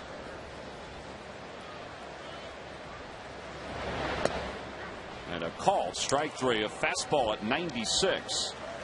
And another strikeout for Hamill. And that's 6. Hey, nothing goes better with baseball than a fresh cup of coffee. Here at the Phillies, we enjoy Green Mountain K-Cup coffee. Brewed fresh every cup and delivered by W.B. Mason. For a great cup of coffee, who but W.B. Mason? Oh, 2 outs. Maybe some cotton candy with that coffee. Make it a little sweeter. And here's Jimmy Rollins. And a fastball for strike 1 to Jimmy, who is 0 for 2. Hamill has a good fastball today, 94 to about 96 with that breaking ball. Stands tall on the mound, comes just about over the top. Always thought it was a little bit easier when they come over the top, a little easier to see the ball.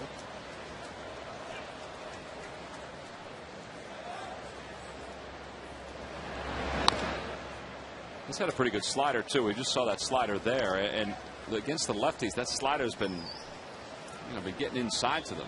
Tough pitch to hit because it has a late break on it as it's coming inside.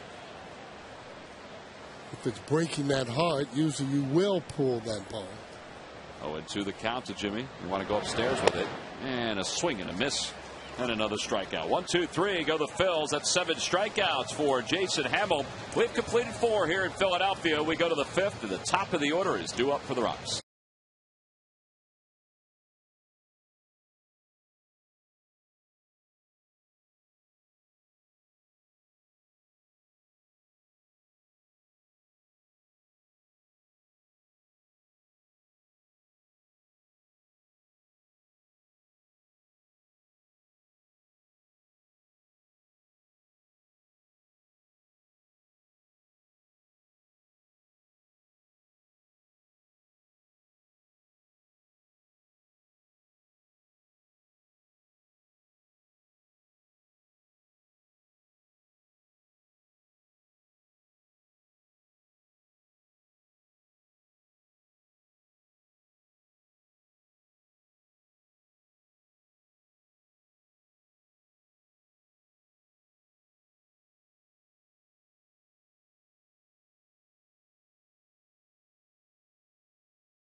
Philadelphia, their only visit for the regular season. Tuesday, August 17th. It's a 3-game set. All 3 games are at 7:05. Get your tickets for that series and every other one going on here in 2010 at Phillies.com. And Seth Smith is helping Joe Blanton now with a little first pitch swinging to begin the 5th. Giants will be home against the Marlins tonight at 10:15. San Francisco leads the wild card. Ricky Nolasco and Barry Zito. You know, Nolasco's name has popped up in some trade rumors, but I can't imagine with the way the Marlins are playing now. They've won 8 of 10. That they're going to deal anybody at this point. I mean, they probably think that they still have a chance not only in the division but also the wild card. Well, let's face it. I mean, they will get rid of a player, and they have done that in the past, and usually plugging in guys that are doing just as good or better. I wouldn't be surprised with that. On the outside corner, 1-1 to Jonathan Herrera.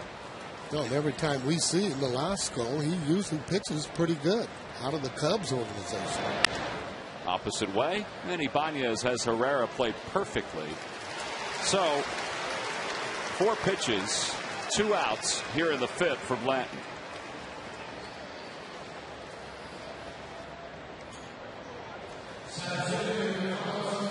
You see the comparison between the 2 starters. And Joe with 74 pitches through 4 2/3, 1 less than Hamill, 75 through 4. Look at the 33 pitches in the second. Kind of surprised at the first pitch swinging. Though usually when you get a pitch count up, you start taking a few more pitches. Well, Gonzalez takes there, and it's 0-1, and got some moving around going on in the Rockies bullpen. That's Taylor Buchholz, who's flapping his arms around. One hopper on the glove side for Polanco. He looks so natural at that position because he's played it for so long. And it's a 1-2-3 5th inning. 8 batters in a row retired by Blanton. We go to the bottom of the 5th. The Phillies on top by 1.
Series Monday, August 23rd. The final game is a Citizens Bank Business Person Special. It's also a Citizens Bank Roy Halladay Pride of the Phillies print.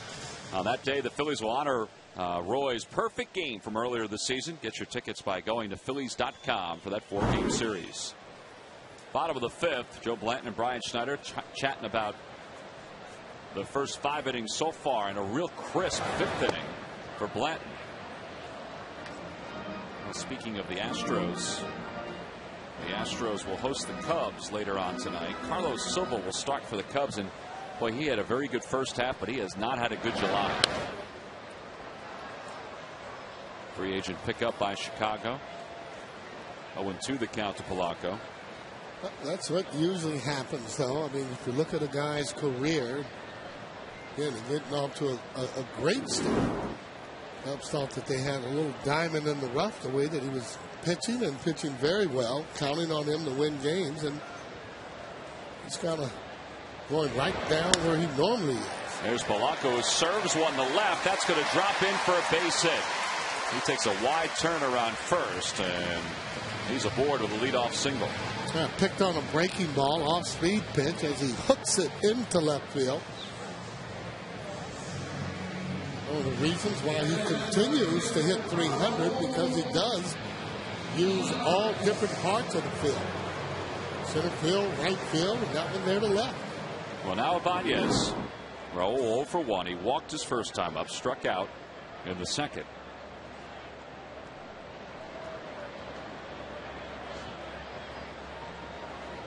See if the Phillies can get something going here with the leadoff batter aboard to start the home fifth. And Ibanez hits it off the end of the bat toward left field. Seth Smith settles under it. And back to first goes Polanco.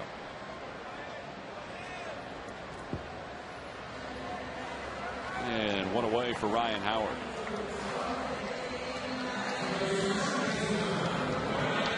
It's hard. What a difference a day makes. Look how gorgeous it is here today. Very nice, very pleasant.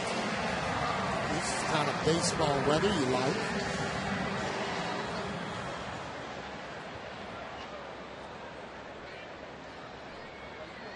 Phillies will shuttle out the Rockies and then welcome in the Diamondbacks beginning tomorrow night for a 3-game set.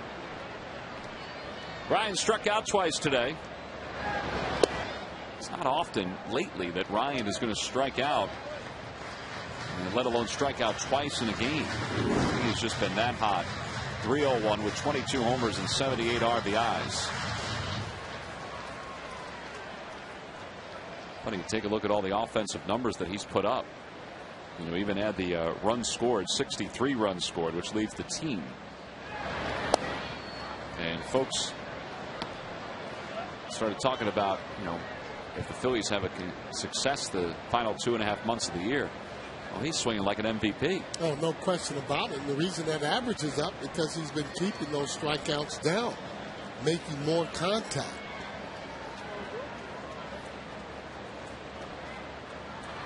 Put a toss over, and Polanco is back standing. Not a big lead. You know, he'll go through certain spells where he tries to pull that breaking ball that's near the outside part of the plate. That's that ball. If he just drives it, it'll get out to left field or left center. That's how strong he is.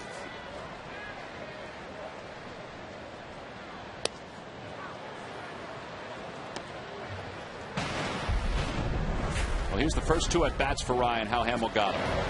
Well, there's that slider. You can see how he pulled off of that ball just a little bit.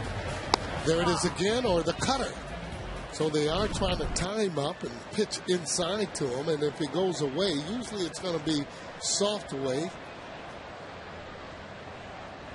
They do go away, and it's at 94, 2-2. Now, I thought the second strikeout, Sarge, was a better pitcher's pitch than the first one. Well, it was a cutter that came in on him, and the one that he swung at, you're right, a little bit more to hit. But when that ball is cutting in on your hands, hard to get that barrel to the ball.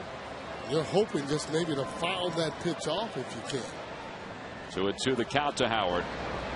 He holds up. The ball gets away from Olivo. They appeal, and DJ Rayburn says Ryan didn't go. And it's 3-2. A wild pitch charge to Hamill. That's his 7th of the year. See, those pitches all set up on that fastball that's really hard. Then he throws that slider there. And no, he didn't go. There it is again. It's the 4th 3-2 count for Hamill this afternoon. And he lays off, ball 4. Ryan had to do a little bit of a pause at the plate because that was awfully close.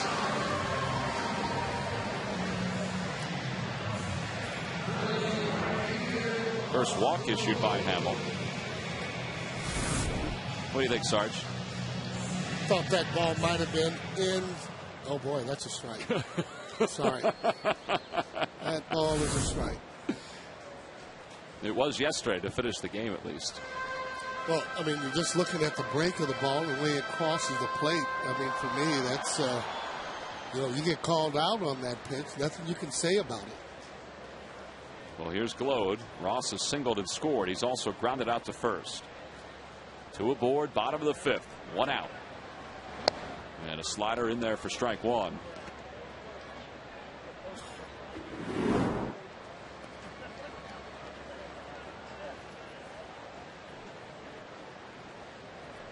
And from where the outfielders are playing, a base hit, you got to be able to score on any ball, whether it's in the center, left, or right. Got good arms in the outfield, particularly in center and left, but they are deep. Playing pretty deep. And Polanco runs well.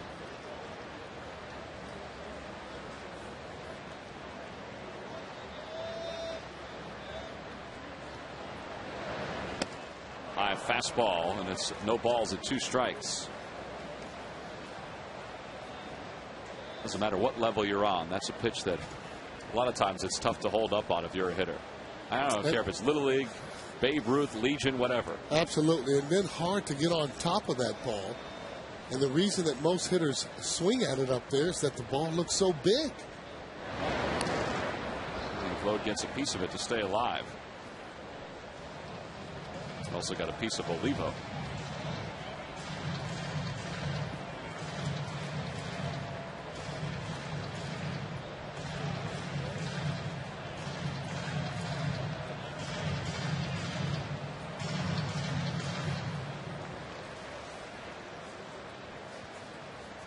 See if he's going to go back to that high fastball. See the signs that they're using, not giving a lot of 1, 2s, and 3s.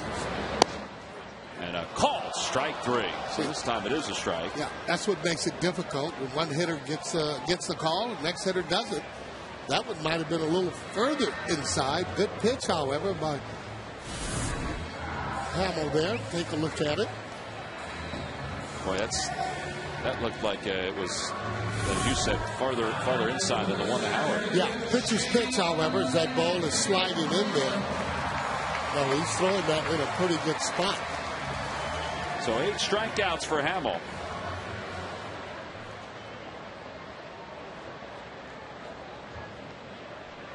Two starts ago against the Reds, Hamill struck out 10. That's his season high. And Victorino works behind 0-1. He has thrown more sliders today than fastballs, it seems. Well, they're going to go on what's working, how they feel comfortable in throwing a particular pitch. And he's smart, though. Doesn't have to go to any other pitch if those pitches are working for him. Fastball lined the opposite way. Smith comes in and then floats back to make the catch, and the side is retired. So no runs, 1 hit. 2 men left for the Phillies. They're making Hamill work, but they still only have a 1-run lead.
Here, and it's brought to you by Independence Blue Cross.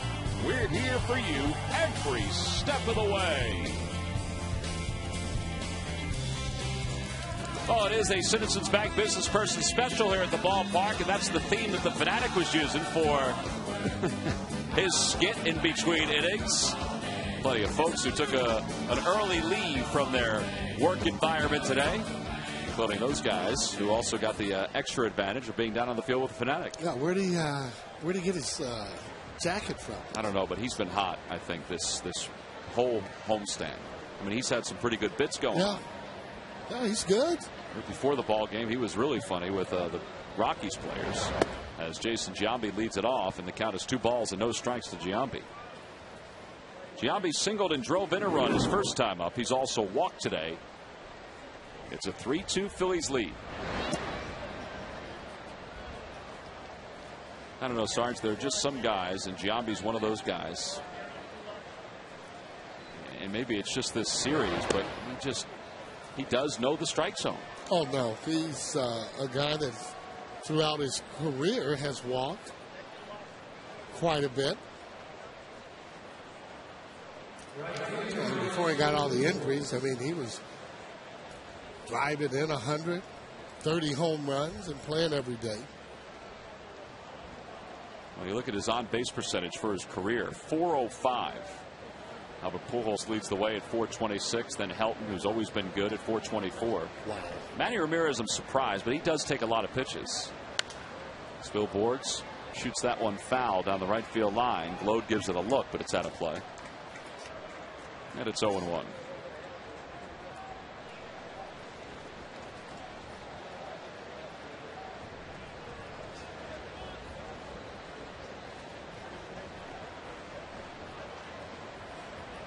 That walk by Giambi ended a string of 8 consecutive batters retired by Blanton.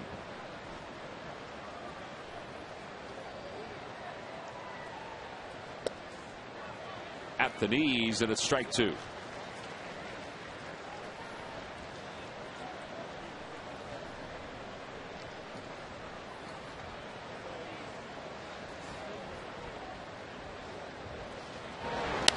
Back toward the middle. That's going to drop in front of Victorino. So it's a base hit for Spilborghs, and the Rockies have the first 2 runners aboard here in the 6th. Yeah, got to have a little better pitch with no balls and 2 strikes on a hitter. Just a little bit too easy to hit. Throwing the ball there out over the plate. Want to make sure that the ball is not a strike. Got pitches to actually play with there from in and out. Give credit to Spilborghs, however, for getting that base hit to center field. All right, well, Blanton got Ian Stewart to bounce into a double play his first time up. Let's see if he can get it here, because that's how the Phillies are set up. I would think that Charlie Manuel is going to have a very short leash with Joe Blanton in just a 1-run lead. That one's hit back towards second, could be 2. Ooh, it's spinning all over the place, but J-Roll is still able to turn a double play. Polanco stayed with it, 4-6-3 for the second time. You can just see, Sarge, as that ball left the bat, it was going to be a tough play because it was spinning every which way. Spinning in between hop. They do exactly what they need to do. Joe Blanton getting that 6-4-3 double play. Now, this is what happens. J-Roll makes it up with that little strong arm of his. See how he stays right with it, gives him a hard toss, gets out of the way, and gets him by plenty. So now Blanton can get through this 6th inning by getting Olivo, who is 1 for 2. Boy, we've seen so many double play combinations for the Phillies this year, and again, it worked beautifully there. Olivo to center field. That should be the inning. Victorino stands his ground, makes the catch. The side is retired. That's a pretty good job by Blanton after allowing the first 2 batters to reach. Gets a double play and a fly out, and that takes us to the bottom of the 6th.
by Southwest Airlines. Go to southwest.com. Grab your bag. It's on. And by your participating Philadelphia area Chevy dealers. Visit ChevyDealer.com. Last of the sixth here at Citizens Bank Park. Phillies lead it by 1, 3-2. Phillies are trying to finish off a 4-game sweep of the Rockies. And not only that, win their 8th consecutive ball game here at the ballpark.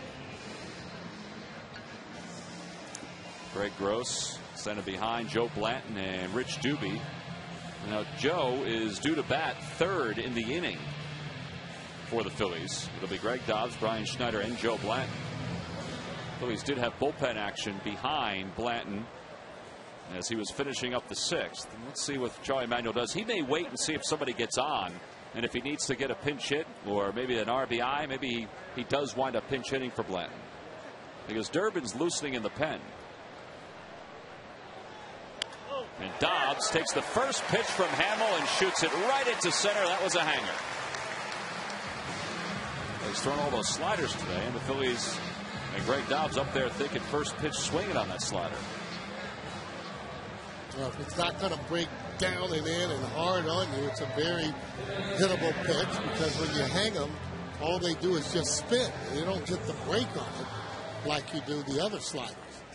Well, there's Joe sitting in the dugout, and Cody Ransom's coming out to the on-deck circle. So Blanton's afternoon is going to be done.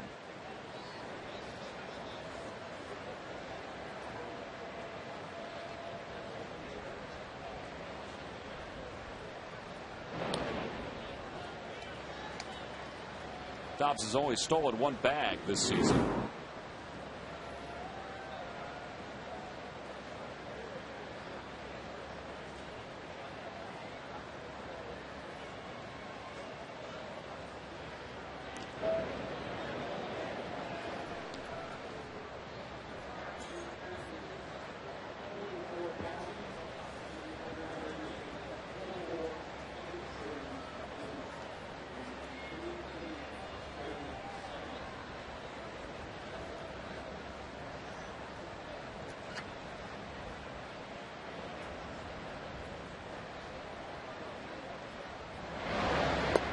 Slider down low, 1 ball and no strikes.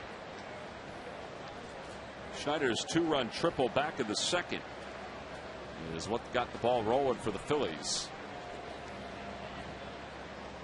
He squared that ball up to hit that into left center, exactly where he needed to hit it in order to get himself a triple. Another toss over and another easy jump back to the bag. What's the thinking here, Sarge? I mean, I know basic baseball will tell you to keep Dobbs close, but he's only gotten 1 stolen base. Now, that comes from Tracy, the manager, having them throw over. Usually pitchers just don't throw over on their own, but you're right. There's still a lot of bases. He doesn't have a big lead. Are they just trying to keep him close to make sure they can turn a double play if the ball's hit to the middle infielder? Well, I think that, I mean, regardless, though, they'd be able to turn that double play, even if they were letting him get out near the cutoff. That's as far as Dobbs has gone. He may go a half a step more. 2-0 the count to Schneider. Well, he does go, and the pitch is rolled foul, so a little hit and run. Yep, a little hit and run, although Dobbs didn't look over, didn't appear to look over on that hit and run, and going as if it's a straight steal, as Charlie's giving some signs.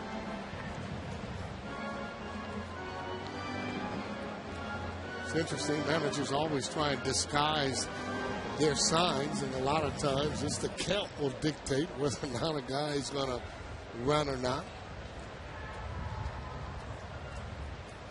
Well, this isn't a bad count to do it here, hit and run wise. No, this is another good count to hit and run. They don't do it. It's 3-1 now to Schneider. I was going to say, Hamill's usually around the plate. No, we would almost automatically run 3-1. As a matter of fact, the manager would have a don't go if he didn't want you to go 3-1. When you have your meetings, automatically on those counts, 3-1, 3-2, you were going to run. And ball 4. Runners on first and second with nobody out. And Ransom takes a step back toward the on-deck circle and a quick conversation with Charlie Manuel. And Bob Apodaca's going out to the mound. So Cody Ransom will pinch hit for Joe Blanton. Thought maybe they would think about putting somebody else in instead of Cody if they were thinking about sacrificing. I think they're thinking about it. With Cody? This is a bunting situation all the way here for me. Nobody out. Got runners on first and second. You want the third baseman to actually field the ball. But this is the time of the game. If you can pick up another 1 or 2 runs, makes it that much easier for all the relievers coming in. There's Jimmy Rollins walking up the stairs. Jason Worth at the base of the stairs. Randy Flores is loosening up in the pen. If Flores comes on, Jason's probably going to be used at some point. Bob Apodaca back to the dugout. Longtime pitching coach for the Rockies. So Joe Blanton goes 6 innings. He scattered 6 hits and 2 runs. And the Phillies are looking to give the bullpen a little bit more insurance here. As Cody Ransom will pinch hit, hitting 179. After a 16 home run year down in the minor leagues. Or I should say a 16 home run first half.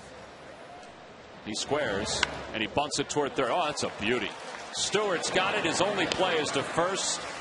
That is exactly how you want to do it. Yeah, no doubt. And what you do, you force the third baseman to come in to field the ball. Therefore, you have no one there. Even if he does bunt it hard, and he did, that's about as perfect as you can bunt a ball. Look at the technique as he just deadens the ball. There it is again. He hits on the top half of the ball. And he got a good pitch to bunt with, too. So the sacrifice goes 5-4. And with 2 at scoring position, Jimmy Rollins will bat. Maybe thinking about walking him.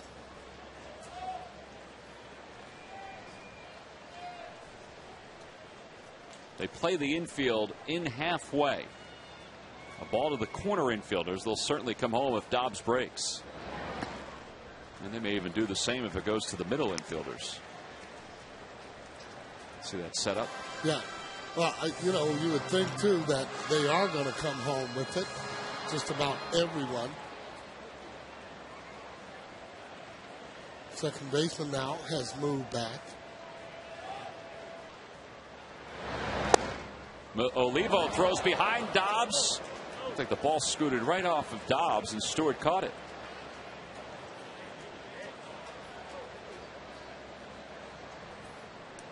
Pretty good play by Dobbs, however, and going back exactly the way that he did. See there, as he gets back, gives him no room to actually throw the ball. Luckily, that ball didn't get into left field. Yeah, the Rockies may have caught a break there. It went right under Dobbs, not over. Jimmy pulls it, just foul. Boy, short and quick to the ball on that fastball. Jimmy stands just about on top of the plate, so that inside pitch he will yank when he's going good. See if he's going to get that fastball again or get that slider that he's been throwing to lefties dialing in. Does get the slider, and Jimmy again hits it foul. Yep.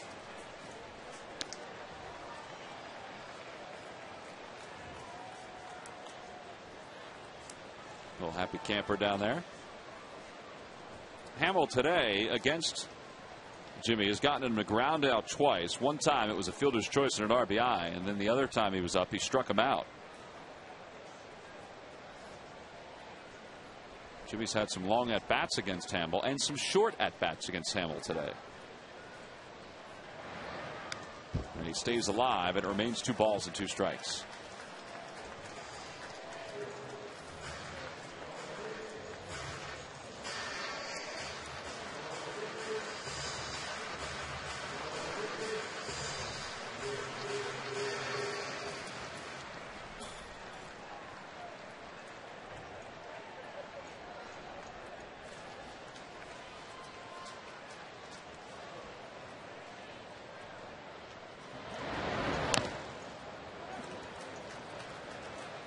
of the first times you could say a fastball tied up the hitter there.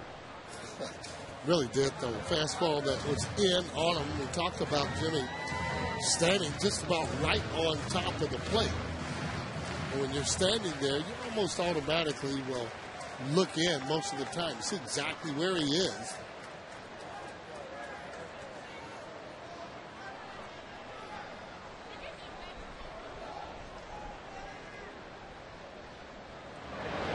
Outside, 3-2. This is a good at bat by Jimmy. Phillies yesterday struggled with runners in scoring position. Today, well, they picked up their share of hits early on with runners in scoring position. 0 for their last 2. 2 for 8 overall. The 3-2 pitch. Breaking ball popped up. It's not going to get the run home. The shortstop Barmes right on the rim of the infield dirt puts it away. And there are 2 outs. Dobbs remains at third. I think he ended up swinging at ball 4. High fastball that was up and in. He took the 1, 2, and 2 away. That ball up and in on him. And ball you want to zone down. We talked about it before. You get 2 strikes on you, zone down and try and drive that ball, especially when you have runners on second and third or less than 2 outs. Well, now it's left to Polanco. Polanco had a base hit his last time up. He was stranded at second. Phillies lead it 3-2. And on the hands, a pop-up foul over the Phillies dugout now to play. Well, those are situations a lot of times in a ball game, and late will come back to haunt you when you're not able to get those runs in. And it's been happening to them, but they've been able to overcome it over these last few games. Just makes your game easier when you're able to just get the runs you're supposed to get. Yeah, Friday and Saturday they did a nice job getting runs home. Yesterday, well, they kind of had situations like today.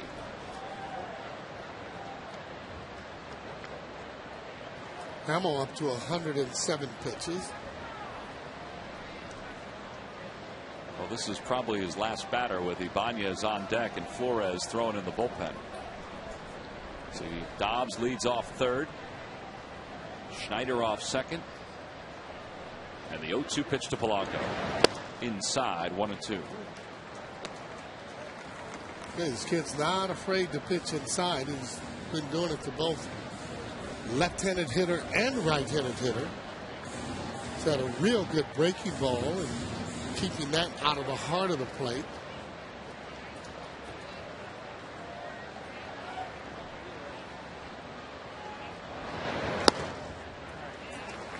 Looks like he slipped on that one.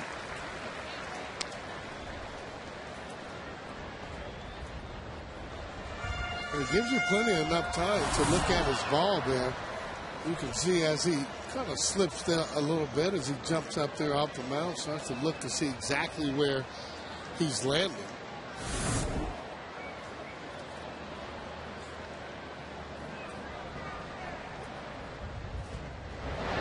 Polanco the other way, a base hit. 1 run's going to score. Schneider's being held at third. It's an RBI single for Polanco, and the Phillies are on top 4-2.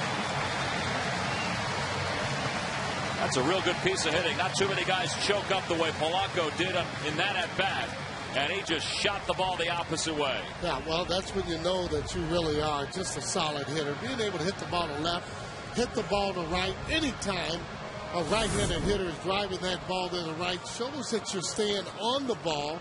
We talked about that inside-out string. Very strong throw, however, to prevent Snyder from actually getting in. Dobbs crossing your plate.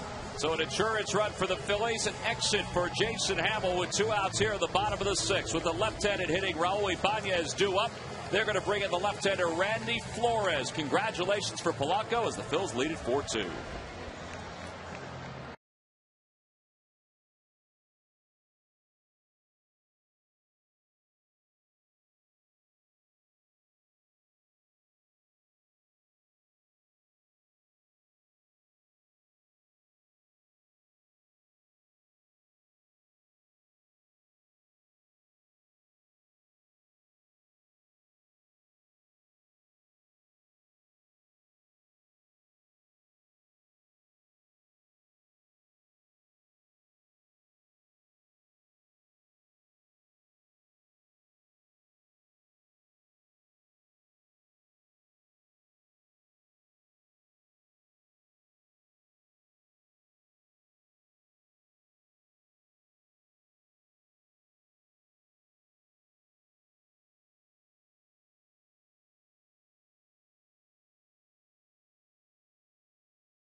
Phillies get all the news from the first day of Eagles camp at Lehigh, including Andy Reid's first press conference of the year. That's tonight at 6 and 10 on Sports Night, only on Comcast Sportsnet. Pitching change here in Philadelphia. The Phillies lead it 4-2 with 2 outs, runners on first and third. There's Jason Worth sitting on the bench with Carlos Ruiz. Those are two bats the Phillies have available today. They're not going to use one of those 2 against Randy Flores, the new pitcher, a lefty in his 40th game. What a comeback story he's been. He spent all of last year in the minor leagues after being in the big leagues with the Yankees and the Cardinals. 2-0 with a 2.78 earned run average. There's Charlie talking to Jimmy Rollins, who popped out to short a moment ago. I wonder if that toe is still bothering him, Sarge, the one he fouled the ball off of earlier in the game. He's been kind of limping around a little bit. And see, his foot is up as Charlie gives a little tap.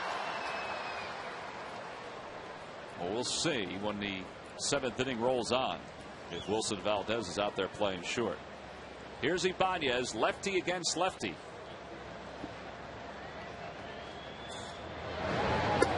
Takes a breaking ball down and away. 1 ball and no strikes. Flores is on here because you got Ibanez and then Howard, both left-handers, due up.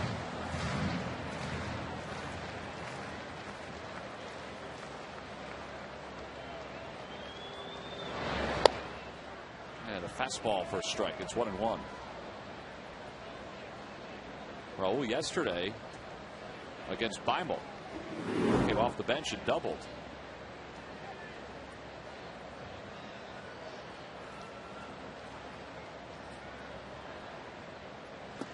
Good play by Olivo, and it's 2-1. Keep Schneider over at third. Polanco at first. Let's see whether or not Ibanez will get this fastball. 2-1. The breaking ball that he throws, this one has to almost start etching in order to stay on that corner. Line drive, base hit into right field. Schneider's going to score. Polanco puts the brakes on at second. And the Phillies have tacked on another one. Well, Ibanez, he's been swinging the bat a whole lot better. Righties, lefties. And he just picked up another RBI.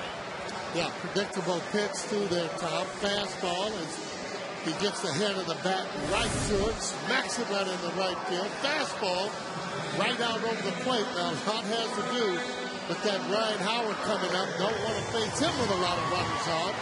Polanco not able to get to third base, even though he's deep. So he had to hold up, let that ball go through, and then go to second.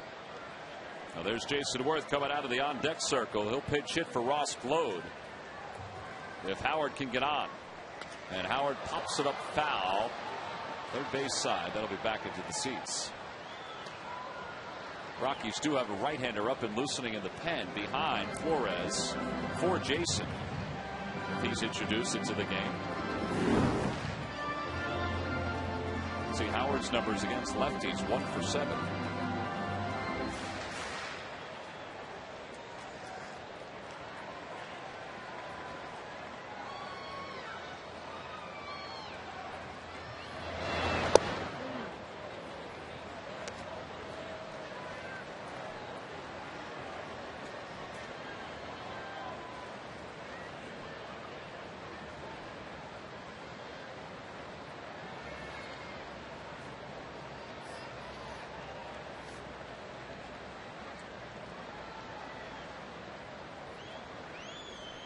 Swing and a miss, and Howard has struck out for the 3rd time this afternoon. But the Phillies do some damage against Jason Hamill and Randy Flores. They scored 2, they strand 2. We go on to the 7th, and the Phillies have built a 3-run lead.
Well, Phillies fell behind early in this one, 2-0 first inning, but since then they've been able to come back, score 5 unanswered runs, a big 3-run second, 2 runs there in the 6th inning. Jason Giambi, Ryan Spilborgh's knocked in a couple in the first off Joe Blanton, who went 6. Brian Schneider with a huge 2-run triple. That tied it up, and they got another one later. Then Raul Ibanez, Placido Polanco with RBI hits in the 6th inning. Joe Blanton, 6 innings, 3 walks, 2 strikeouts. They hit for him in the 6th. Cody Ransom bunted some runners over. And Chad Durbin will come on right now for the Phillies. And those are the numbers on him. Chad coming into game number 35. He's done a real good job since he's come off the disabled list. And Jason Worth also going to come in the game and play right field, Tommy. Yeah, Jason just got a nice round of applause as he took his spot out in right for Ross Glow. Checking out the sun right now. He'll lead off the bottom of the 7th inning for the Phillies. Clint Barmes leads it off against Durbin, who pitched a scoreless inning yesterday. And it's 1 ball and 1 strike to Barmes.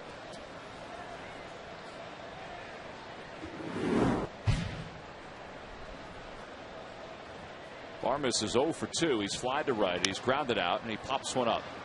Shallow center field. Polanco venturing out. Victorino coming on in.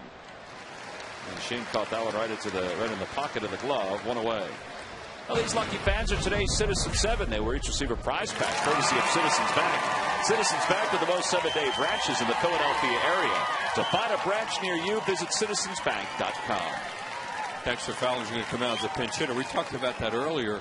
That Jason Worth of the Phillies would get a lead. Would probably come into the game later on and play defense, get that bat or 2. In this case, maybe hopefully just 1. That's all the Phillies will need. And they get a little better defense. And Ross Glow got some more at bats today, and that's certainly helping him. Fowler pinch hitting, as Wheels just mentioned, and he takes a pitch for a strike. It's 0-1. Fowler has really been struggling. He's hitting .221 overall, and he just saw 9 for his last 38. 1 ball and 1 strike to count.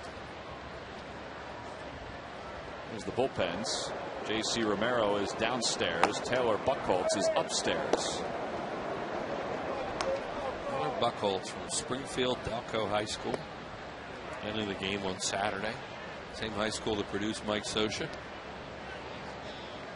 And he's just back off the DL. Yeah. That was the first game back for him. One of the guys who was in the Billy Wagner trade a number of years ago. Swing and a miss. 2-2 to Fowler. Eric Young, who is another one of the fleet-footed prospects for the Rockies, is rehabbing as Troy Tulowitzki is rehabbing in the minor leagues. Although Tulowitzki's done, Young has been struggling somewhat. I would have to think that Colorado is going to have to do something with Fowler. Yeah, because he's really struggling offensively, and you figure at his age he's got to play. Well, he looked like he had a chance to be a pretty good player, but you can see he's doing all kinds of things with his hands now. He's really struggling. Stance, looks like he has a new stance every time he comes up. And boy, this game will just wear you out when things start to go wrong and the league figures you out a little bit, and then you have to get back to adjusting to the league. Swing and a miss, and a good pitch by Durbin. Second out of the inning. And 2 away. Some guys figure it out and some guys disappear, and this guy has such great tools, but right now he has no clue.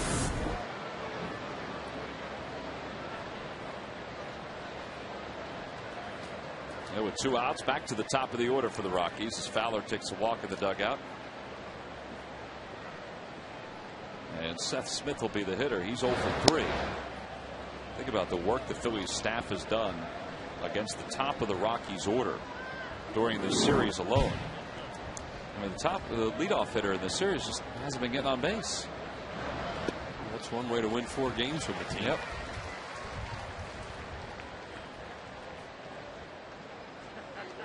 Haven't done that yet. That's for sure. They still have a long way to go in this one, but you know, they've stayed after the Rockies here today.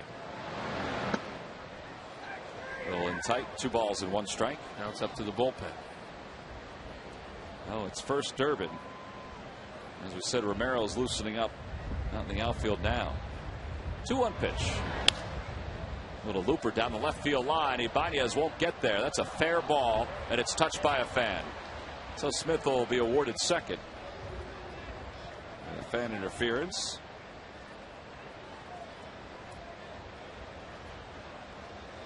And that double for Smith, his 11th of the year.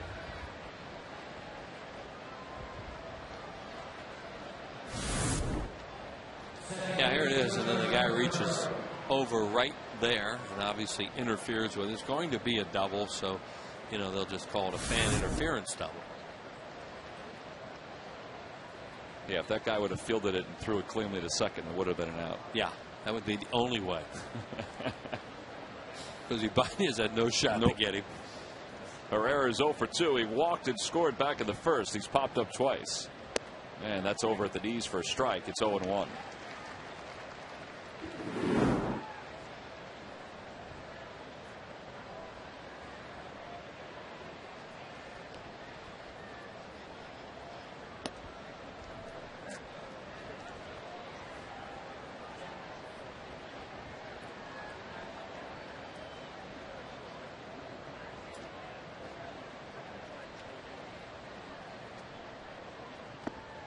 Down low, 2 balls and 1 strike. Phillies are in the middle of the 7-game homestand, and they've also won 7 straight here at home. That's dating back to before the All-Star break. I was surprised to see this, Wheels, that this is the longest winning streak at home since 1991. Yeah, I agree with you. And yet, here we go again, walking this. Oh, no, it's a strike. Cargo on deck is a tying run. I mean, the last 2 times, what has happened? Broken bat, humpback liner, and a weak fly ball to left. You got to give Jim Wolf a little more credit. Sorry, Jim. Now you can say it. Just throw it over to him. 3-2 the count to Jonathan Herrera. Right over the head of Rich Dower. Anyway, back in '91, if you remember, Phillies won 16 consecutive ball games. July 15th to August 28th. Yeah. Yeah, that was with a bad team. Remember, the vet was really excited.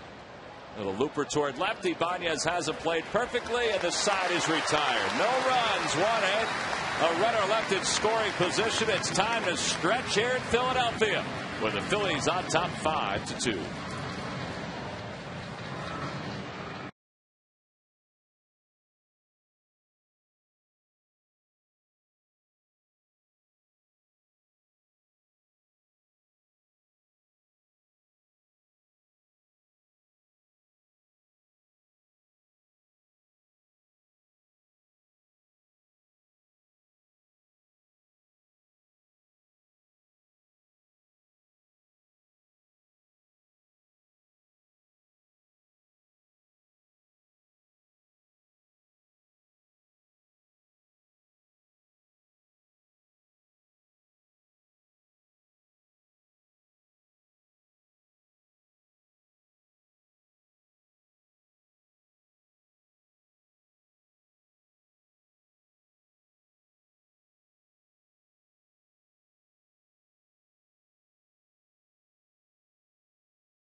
What former Philly holds the dubious distinction of making the first error in Rockies history and also being the first player ejected from a game in Rockies history during their inaugural '93 season? I'm begging. Well, this guy recorded an out, the final out of a World Series. Once. Did he? Did he also record the final out of a Phillies no-hitter? He did.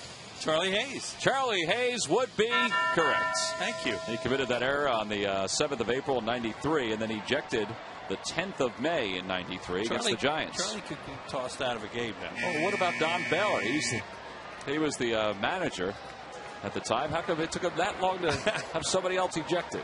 That's a good point. Log back on the Phillies.com to find out if you're the winner of a Phillies prize pack. Thanks for playing Dodge Stump the Fans. Jason Worth leads it off against Taylor Buchholz, the new pitcher. Charlie Hayes caught the final out of Terry Mulholland's no-hitter on a humpback liner hit by Gary Carter. It was against the Carters with the Giants. And he also caught the final out of a World Series victory for the Yankees. In foul territory. Jason sends one in the air to center. Carlos Gonzalez dances around a little bit and puts it away. One away. The Yankees win. Something like that. Yeah, that was the beginning of the Yankees winning these World Series championships over the last handful of years. That one under Joe Torre. Yeah, that was the first time John Sterling got to do that. Here's Victorino against Taylor Buchholz. Buchholz, before he got hurt a couple of years ago, was starting to evolve into a really good big league relief pitcher. He had done some really neat, really good things with the Rockies. Phillies didn't want to move him. You know, they really liked him. It's going to be a tough play. Herrera is quick, and he's quick to release it to get Victorino for the second out. But, you know, they got Billy Wagner in that deal, and, you know, they knew it was going to cost them some players. Well, the Washington Nationals will visit Philadelphia the next time on the 20th of August. You know, who knows if the Phillies will face Steven Strasburg in that series. They're scheduled to face him this Sunday in Washington. That 3-game series in August begins on the 20th. It goes 7:05, 7:05, and then 1:35. And if that youngster, both those youngsters, show up on the 22nd, they'll get a ShopRite Cole Hamels lunch bag cooler. That's free to fans 14 and under. Get your tickets by going to Phillies.com. 2 outs. Here's Greg Dobbs, who's had a good day. He's 2 for 3 with 2 runs scored. And Dobbs swings at the first pitch, and Herrera stays down on it. And it's a 1-2-3 7th for Taylor Buchholz. Well, a scoreless home 7th. We go to the 8th. The heart of the Rockies lineup is due up.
Hospitals, call 1-800-JEF now. Buy WB Mason. Who but WB Mason for amazingly low office product prices. Buy Suzuki and the new Kazashi midsize sports sedan. Suzuki, the power of engineering. And buy McDonald's. Stop by McDonald's to try a new small real fruit smoothie for only $2.29. Fruit and juices blended with low-fat yogurt. Available all day and only at McDonald's. I'm loving it. Well, top of the 8th, the sold-out crowd, 88th consecutive sellout, enjoying a beautiful afternoon for baseball. The view for Placido Polanco is going to change. He moves from 2nd over to 3rd as we go to the 8th. Wilson Valdez comes on to play second base. And J.C. Romero is the new pitcher for the Phillies. This is his 35th game. J.C. 1-0. 2.91 ERA, and he's on because Carlos Gonzalez and Jason Giambi are due up first for the Rockies, two left-handers. You would assume that Valdez is going to be back in the number 9 spot. You would assume that, but they've announced straight up. And that's probably because there will be a pinch hitter anyway for the pitcher spot, because Brad Lidge, it looks like, will be available for the 9th, because Contreras is loosening up right now for the right-handers that are pending for the Rockies. Romero delivers a pitch low. It's 1-0. There's Contreras. I should say Matson or Lidge will be available for the 9th inning.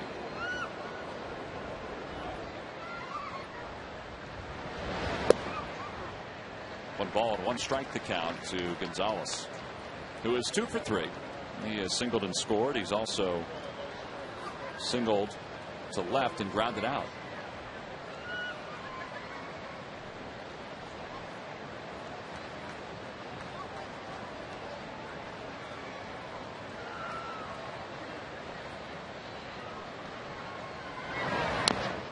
One and 2 the count.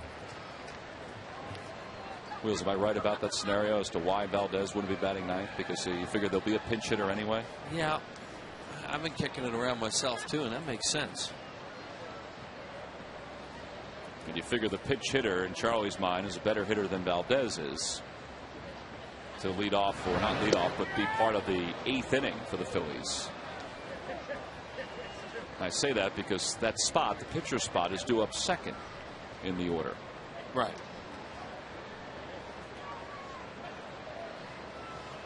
2-2 pitch. You see, they also have it. I was going to say double switch with the catcher, but that's the 8-hole. Right. Oh, no. Yeah, they could bring Ruiz in to. Yeah, I mean, that's the other thing that.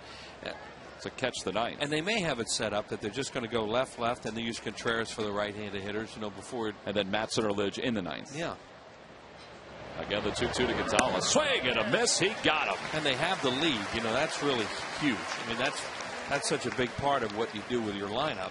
Whether you're setting it up for defense or offense and pitching. And in this case, as JC gets it done with a slider there, they can set it up that way because they have a 3-run lead.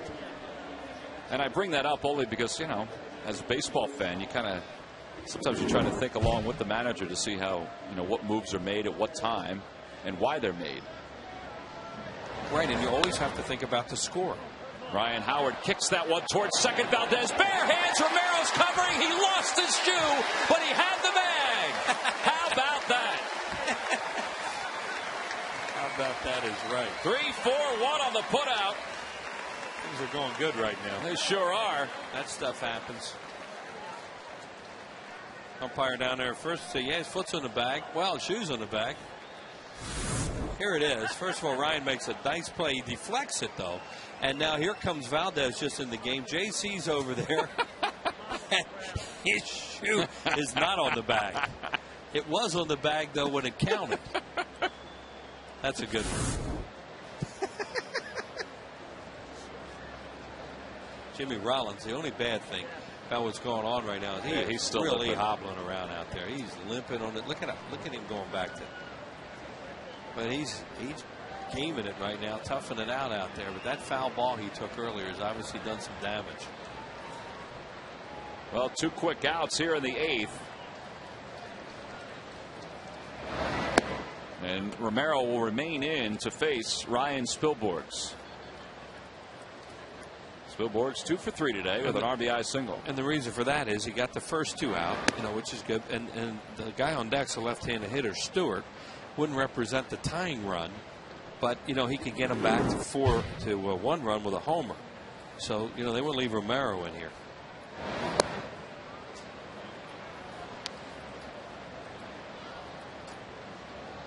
But they don't want it to be this way, where he's going to have to face him, with a runner on base necessarily. There's ball 4, and Spilborghs is aboard with a 2-out walk. And here comes Stewart, a left-handed batter. They have a move off their bench, left-handed Brad Hopp, who's been struggling a little bit. And They do have right-hander Melvin Moore, and they have Chris Iannetta and Brad Eldred too. Both of those guys available. So here's Stewart. He's hit it to 2 double plays today. He doesn't have to worry about that in this spot. But it's lefty against lefty with the Phillies leading at 5-2.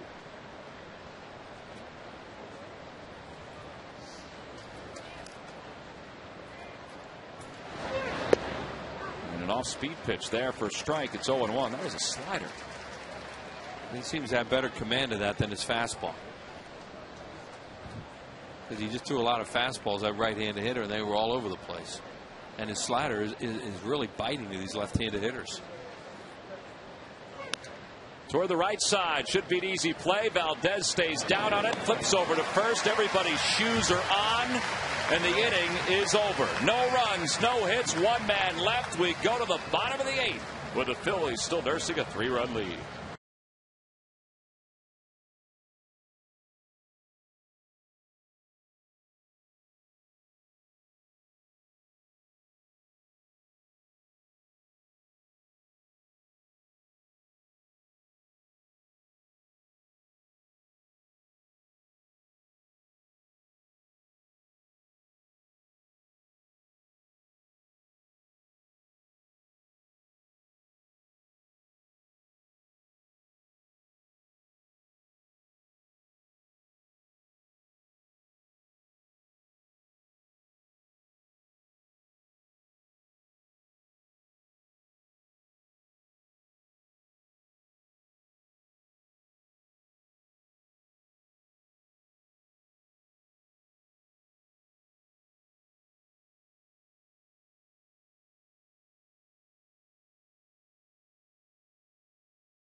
Follow the team on Facebook.com/Phillies and Twitter.com/Philaphillies for daily status updates on everything Phillies. Well, if you're following it today, you would see the updates that the Phillies are leading this one 5-2 as we go to the bottom of the 8th. Phillies are trying to sweep out the Rockies. And it'll be Taylor Buchholz working against Brian Schneider to start the bottom of the 8th. It'll be Schneider, then Ben Francisco, who's out in the on-deck circle. He's going to pinch hit for the pitcher spot. And there is Brad Lidge. We mentioned before that we weren't sure if Brad or Ryan Matson would both be available today. Well, question number 1, whether Brad is, well, it looks like he is. Ryan is out in the bullpen. Right, and they got to the point where they, they didn't need Matson, they didn't need Contreras because JC got the job done the 8th inning. 1-1 the count to Schneider. And a swing and a miss. You get the feeling if they were going to use Matson today or even think about it, they would have had him up in the 8th inning. Instead of Contreras. Yes. That's why I wasn't sure if they were holding him for the 9th. Exactly. You had to wait to see who got up in the 9th inning. 1-2 pitch to Schneider. Tried to hold his swing. They appeal. He went around, says DJ Rayburn. And there's 1 out in the 8th and 4 straight outs recorded by Buchholz, and he's done it pretty quickly. He's always had a really good curveball. When the Phillies had him in their minor league system, they thought he had one of the better curveballs in the organization. And now he's had his arm surgery. Now watch his bite on this thing. That is a good hook right there, especially with 2 strikes, because that's a chase pitch. Well, here's Ben Francisco pitch hitting. Francisco's had a good series. His numbers are getting better. And that one went right on by the catcher, Miguel Olivo.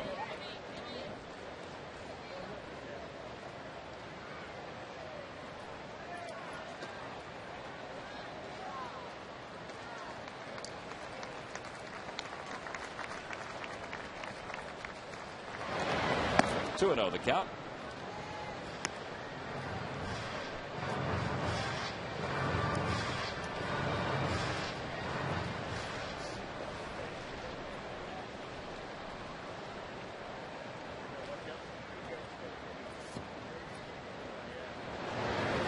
And it's 3 balls and no strikes. The top of the order is due up next for the Phillies, and that includes Jimmy Rollins.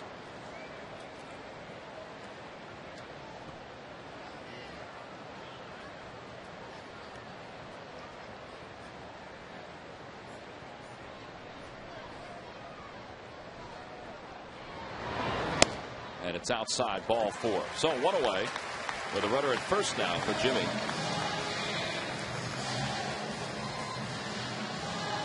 Saw Jimmy's 0 for 4. We talked about Taylor Buchholz being from Springfield, Pennsylvania. Another local guy who's here at the ball game today enjoying it from down at the Diamond Club is Gene Hansberry, who was just recently inducted into the Delaware Baseball Hall of Fame. Gene was signed by the Philadelphia A's back in '51. Didn't play because he was drafted into the armed services. He owned a sporting goods store down in Delaware and still played baseball locally for a number of years. Congratulations to Gene. Hope he's enjoying today's game. Yeah, congratulations on that Delaware Hall of Fame honor. Yep. He was honored at the Blue Gold All-Star Game down at the home of the Wilmington Blue Rocks earlier this year. He was inducted back in June. Played in the Mardell League, very popular league down in the Maryland, Delaware area. Inside corner, 1 ball and 1 strike to count to Jimmy. 81 years young. Well, he's watching the game in a good spot. He sure is. Diamond Club.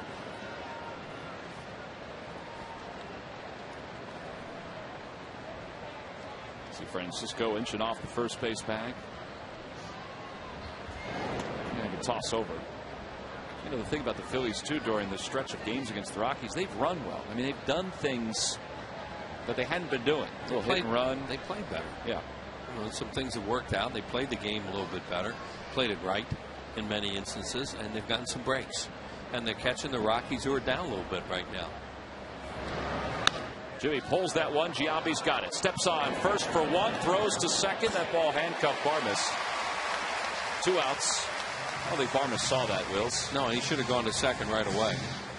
You know, but you know, Giambi's struggling with his throwing down there, but you know, that play right there would probably be better off of him. There's Jimmy just continuing to limp. Boy, you just hold your breath right now and he's okay. You know, it's just bruise that foot or the toes or something. But if he missed it, here's how he got hurt earlier. He beat a foul ball off his back foot. One of those down and in breaking balls, and you can hear that thud.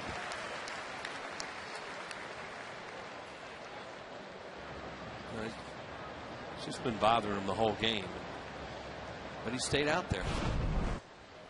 Oh, runner in scoring position for Polanco. He had a big base hit his last time up, 2 for 4. Reason I say Giambi should have gone to second right away. Now, you know, there was a chance that you could step on first, throw to second, but it's always riskier to hit the runner or something. And you want to keep a runner out of scoring position in the 8th inning. Particularly when you're down by 3. Right. So the first thing you think is get the runner out of scoring position, unless it's just hit at you so hard that you know you can step on the bag and it's a no doubt about it play at second. That was close to that, but not the way he throws. He's off, and it's 1 ball and 1 strike. They do a quick appeal, but Marvin Hudson says that Polanco did not offer it that one. And the Rockies have not played real well this weekend. It's, you know, that's an instance right there. See if you can make them pay with another run here.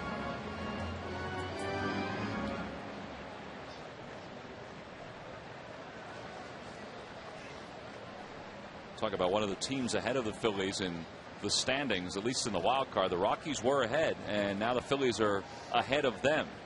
It's always good to jump over teams, even if you're still fighting for the division, which the Phillies are. I still think the Rockies are a pretty good team and are I going agree. to kick up a fuss before this is over, especially with their home games. Their problem is, and we talked about this last week with the Phillies, Wills, is if they wind up losing today, yep, they'll be 8 out. San Diego's off today, but they'll be 8 out going home. And that's a lot, especially when that team doesn't lose a whole lot at the top of the division. Those Padres. The Rockies seem to get dangerous as seasons go along. Now, you know, right now they're having an awful road trip.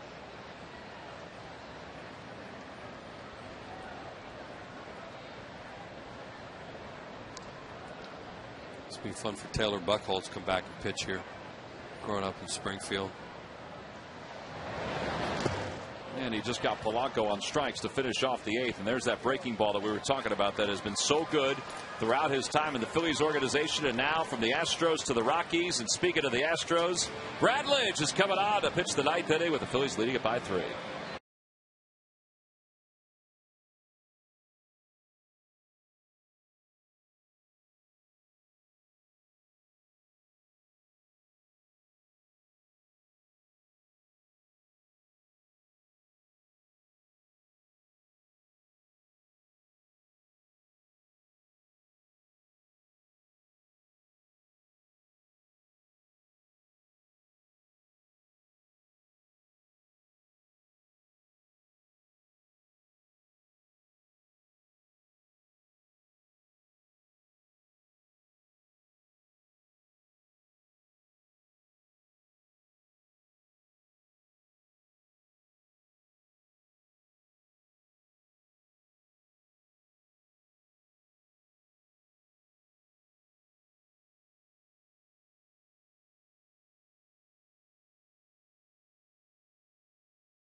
Network, and again at 1:30 a.m.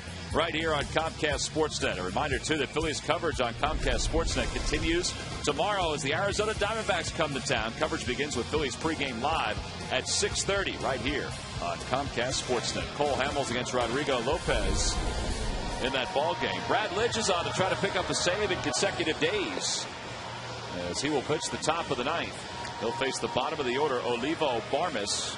Those are the scheduled hitters. And then the pitcher spot, although Melvin Moore has come out in the on-deck circle to bat for the Rockies. There's Brad's numbers. 22nd ball game. He's 1-0. 9 saves. His 9th save came yesterday. It was adventurous, but he still was able to get a strikeout to finish off the ball game, and he struck out 3 in the inning. Carlos Ruiz is on the catch for the Phillies here in the top of the 9th. And the first pitch, a fastball over for a strike. It's 0-1. They went up using up the whole bench. Yep. There's Carlos. Phillies pitchers during this 7-game home winning streak have an ERA of 1.83. That's pretty good. They got 6 innings today from Joe Blanton, who allowed 2 runs over 6. Then Chad Durbin pitched a scoreless 7th, and J.C. Romero pitched a scoreless 8th.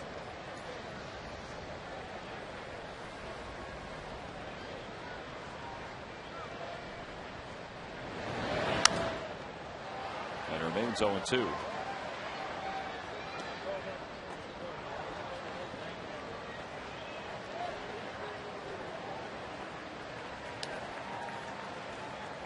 Olivo today has singled. He's grounded to third, and he's also fly to center. The 0-2 pitch from Lidge. Reaches out, pokes it to right. That's going to be in for a base hit. How about that? And he's going to get to second on that one. Jason Worth had a little trouble pulling it out of the sidewall. A leadoff double here in the 9th. Well, you talk about protecting with 2 strikes.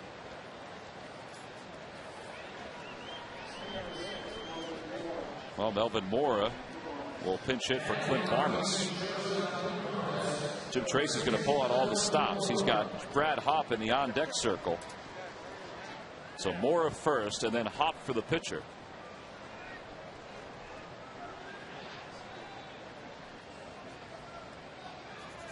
Mora yesterday singled against Lidge in the 9th inning. Yeah, he ran a deep count, finally got the 3-2 and got the base hit. Slider over for strike 1. It's 0-1. Thrown all strikes to the first 2 hitters. Mora got hit by a pitch yesterday, and he was in pain. One of the reasons why he was off today.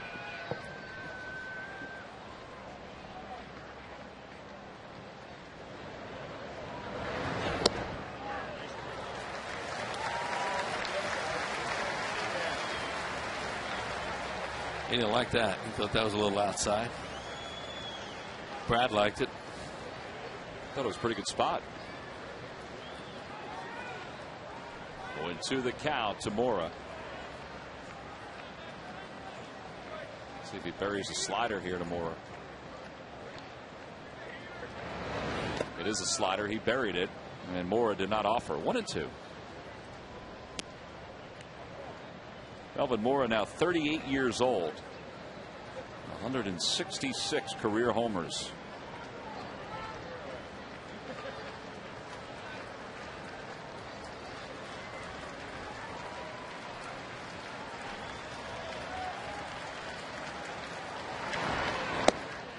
Well, he almost got him to offer at that one. 2-2.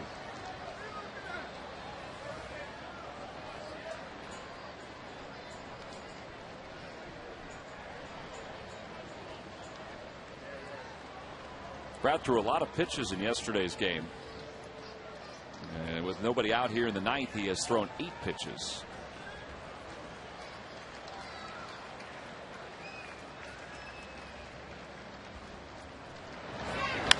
Toward third base. Scooped up on the backhand by Polanco. He holds the runner at second, 1 away. That's a heck of a play. That ball can eat you alive down there. One like that where you got a backhand, a short hop. This is really a good play. That's a short hop too. Backhanded, strong throw. Everybody take a deep breath after that. Well, one gone now in the ninth. Here's Brad Hopp who will pitch it. Got lefties coming up with Hopp in the box and Seth Smith in the on deck circle.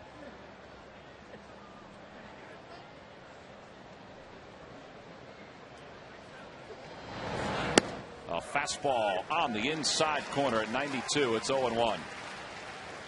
Hopp with 5 homers and 33 runs batted in.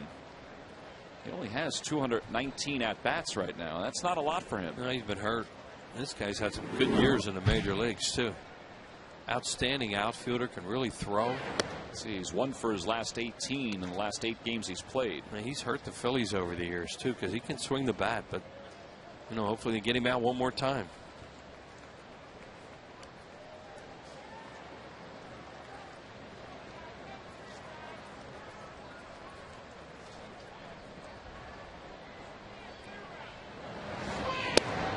Another fastball, another strike. Almost the same spot as the first one. It's 1-2. Yeah, those pitches are strikes, and Hopp's turning around looking at Jim Wolf. But Brad Lidge has thrown the ball in some good spots in this inning. That first hit. What are you going to do about that? There's Brian Schneider. He had a big hit today. Scored another run. The 1-2 pitch. A little low. 2 balls and 2 strikes. Not getting him to go after that slider. But the good news is for him, at least the fastball, he's been locating it pretty well.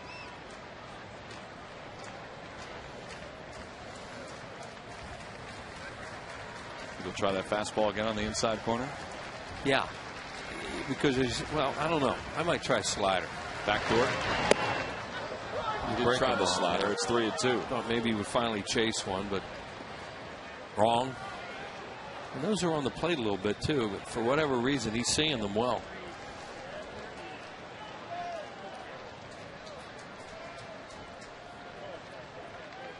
And a meeting between Ruiz and Lidge.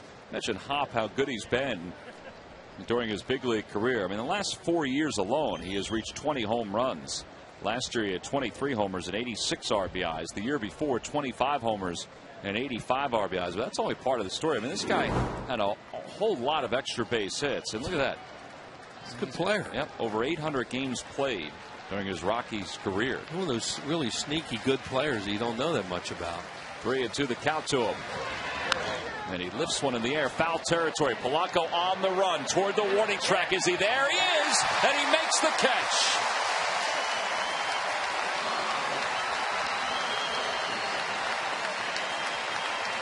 Not an easy play. Looking up into that sun, the tarp coming up. Terrific play by Polanco. Two of them in this inning. And Olivo's still at second. See, that's right up into the sun. He doesn't have the sunglasses down either. You know, they're on his hat there, it looks like. And it's going to drift back, of course, when you're going down that third base. Then he's going to come back that direction. And he played for it, that it was going to drift back. And the third base umpire, DJ Rayburn, right down there with him. It's as if he was having a foot race with Polanco for the spot. Yeah. Now Seth Smith is the hitter with 2 outs and a runner in scoring position. Smith is 1 for 4 today. He doubled his last time up. And a swing and a miss and a slider and a good one. It's 0-1.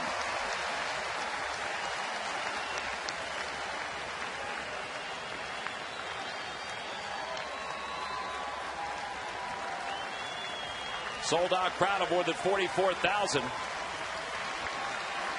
little fidgety right now, but they're starting to come to their feet with the count 0-1 to Seth Smith. In the air to right field. That's a shot. And it's going to be a 1-run game. 14th home run of the year for Smith. It's 5-4 Phillies. Well, that was so important to not let that tying run get up with one of these left-handers that can pop one. And he popped it, but it didn't tie the game. So just like yesterday, things have tightened up here in the 9th inning for the Phillies and Brad Lidge. Seth Smith's a really good hitter. That was a fastball down the middle, and he got a good swing at it. That thing was out off the bat. Now he's got Herrera coming up. As it's 5-4, and you got a singles hitter coming up right now. You don't want to walk with Carlos Gonzalez on deck. You know, if this guy gets on, got to hit his way on. Quick scouting report from Rich Doobie as he comes out of the dugout. Phillies bullpen has been really good in this series. Yeah, he knew this right away. I mean, this is it. You don't even have to look. Especially with a guy that powered. Smith has power. Starts Herrera off with a slider low, and it's 1 ball and no strikes. Herrera is 0 for 3, walked his first time up and scored a run. Rockies took a 2-0 lead, with the Phillies erased that in the second with 3 runs. Over for strike 1. Now Brad knows he pitched against this guy yesterday, and he was a first base runner with a walk. Yeah, 1-out walk.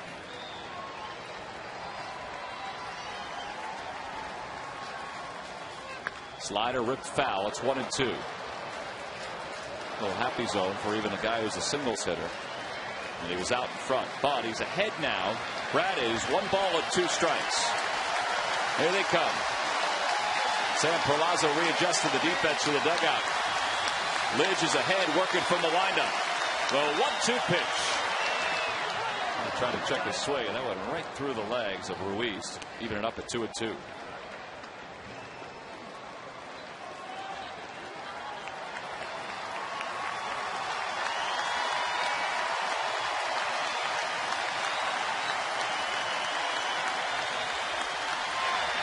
And that just missed. 3-2.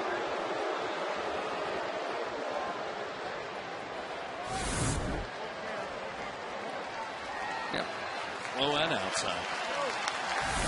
22 pitches today for Brad. It's 3-2 to Herrera. Ball 4. And the tying run is aboard for Carlos Gonzalez.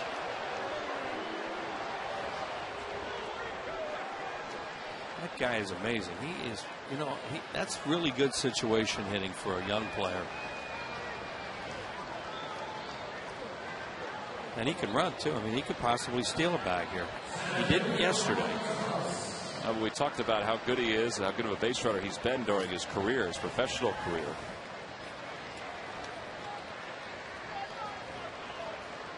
He stole 34 bases 1 year in the minor leagues, 16 last year. He has only stolen 1 bag this year. Carlos Gonzalez, the hitter, and that pitch is high, 1-0. There's Giambi. Jim Tracy, Tom Runnels looking on. Has not been a good road trip for the Rockies. Phillies hope that continues here with 1 more out to get.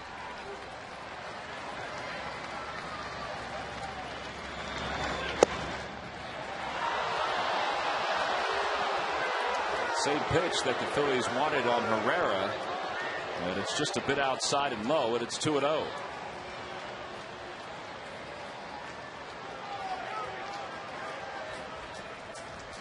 Who's chew that gum right now? Towards shortstop. Just past Jimmy Rollins and into left field.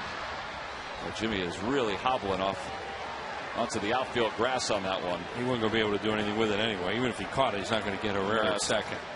Guys are too quick. So now it's come down to Giambi with 2 outs.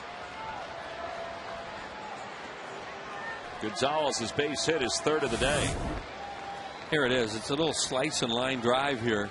And you see Jimmy going after it. Even if he gloves this ball, the way it's spinning away from him, his momentum is still going towards the outfield. He's not going to get Herrera at second. Obviously not going to get the hitter Gonzalez. That's 10 hits now for the Rockies. 3 of them in this inning. Here's Giambi. He's walked twice today, as you see. He's also grounded out. And back in the first, he singled home a run. And a fastball on the outside corner. You know, Giambi, he knows he strikes out with anybody, and he's going, what? He thinks, okay, good, I'm up 1-0. Man. They better keep calling it now. I don't know. Right between the legs of Ruiz, and Herrera is going to go to third. Gonzalez to second. And it's 1 ball and 1 strike to Giambi. That was a fastball, too, I think. And, you know, that's one of the things Carlos has been really good with Lidge over the years, is blocking his slider in the dirt. Put this in the, yeah, that's a fastball.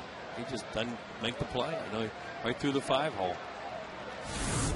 Now you not only have the tying run, scoring position, you have the go-ahead run. Yeah. And no force out. They're going to put Giambi on.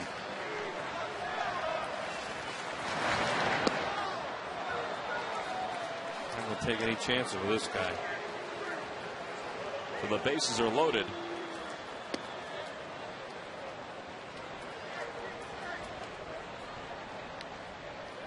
And here comes intentional ball 4. So the wild pitch that moves the runners up to second and third allows Charlie Manuel to walk Giambi intentionally. And now Spilborghs, he has 2 hits today, and he has been a Philly killer. And he walked in the 9th inning yesterday. 8th man to bat in the inning. 31 pitches for Brad. And Contreras is up and throwing in the bullpen. Well, 30 yesterday, right? That's why we weren't sure if he'd be available today.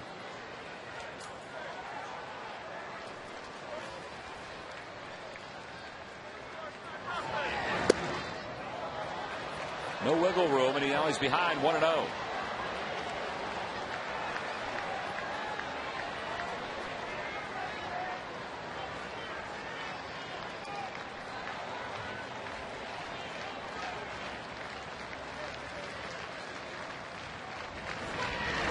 There's a slider over for strike 1. Spilborghs, I would imagine, was taken all the way to get a strike. Contreras, he'd been heating up earlier, so he's probably ready to go if needed. Phillies hope he's not needed. It's a 1-run game. The 1-1 pitch to Spilborghs. A topper to the left of the mound. Lidge off the hill. Fires to first. Ball game is over. Brad Lidge, for the 2nd straight day, works out of a bases-loaded jam, and the Phillies win it by 1, and they have completed a 4-game sweep of the Colorado Rockies. You can breathe a sigh of relief, Phillies fans. Ryan Schneider got things rolling earlier for the Phillies, and Brad Lidge, although it was dicey, is able to pick up the save here at the top of the 9th inning. Charlie Manuel has won his 500th career game as the Phillies manager, and he joins some pretty exclusive club. Gene Mauch, Harry Wright, and the great Danny Ozark with 500 wins or more for the Philadelphia Phillies. The Phillies have swept 4-game series consecutively for the first time since 1977. How about that? Yeah, that was a pretty good year. They won 101 games that year. Well, it's going to take a lot to get to 101 this year, but the Phillies will take at least the neighborhood. Brian Schneider, who, as we said, had the 2-run triple that tied the ball game earlier, then scored the 3rd run of the game. He was a spectator to watch the 9th inning as Carlos Ruiz came in as a defensive replacement. Boy, oh boy. Nothing's easy. No, not when both the days that the game ends with the bases loaded, Tom. It's not easy. And it's a 1-run game at the time. 1-run game after the home run by Seth Smith. So here's the final out. Brad Lidge had to react very quickly and off the hill. Thankfully, this thing came far enough to him. He really didn't have a play at the plate. He has to go to first base here. See the runner coming? And he does, and gets Spielborg at first base. All right, so we said Brian Schneider's 2-run triple turned out to be the hit that gave the Phils the tie. He scored to give the Phils the lead, and he's down on the field with Sarge. Sarge, take it away. Hey, thanks a lot, guys. Yeah, Brian, what a great hit there, tying up the ball game. Clutch hit, 2 outs there. Tell us a little about that. Yeah, I didn't know how good of a pitcher I was going to get with the pitcher on deck. So in that 8-hole, you just got to stay aggressive, and you just can't give up on that fastball. Hamill had good stuff today, and we did a good job against him. Yeah, real good stuff there. I was expecting, really looking at it too, a breaking ball. He came with a fastball, forced you to do what you do best. Yeah, 2-1, he threw a changeup, and I didn't look real good on it, so I thought he'd repeat that pitch or go to one of those off-speed pitches. But luckily he gave me something out over the plate, and I hit it good. Talk a little bit about Big Joe Blanton there. He settled down, I thought, after that 2nd inning. He did.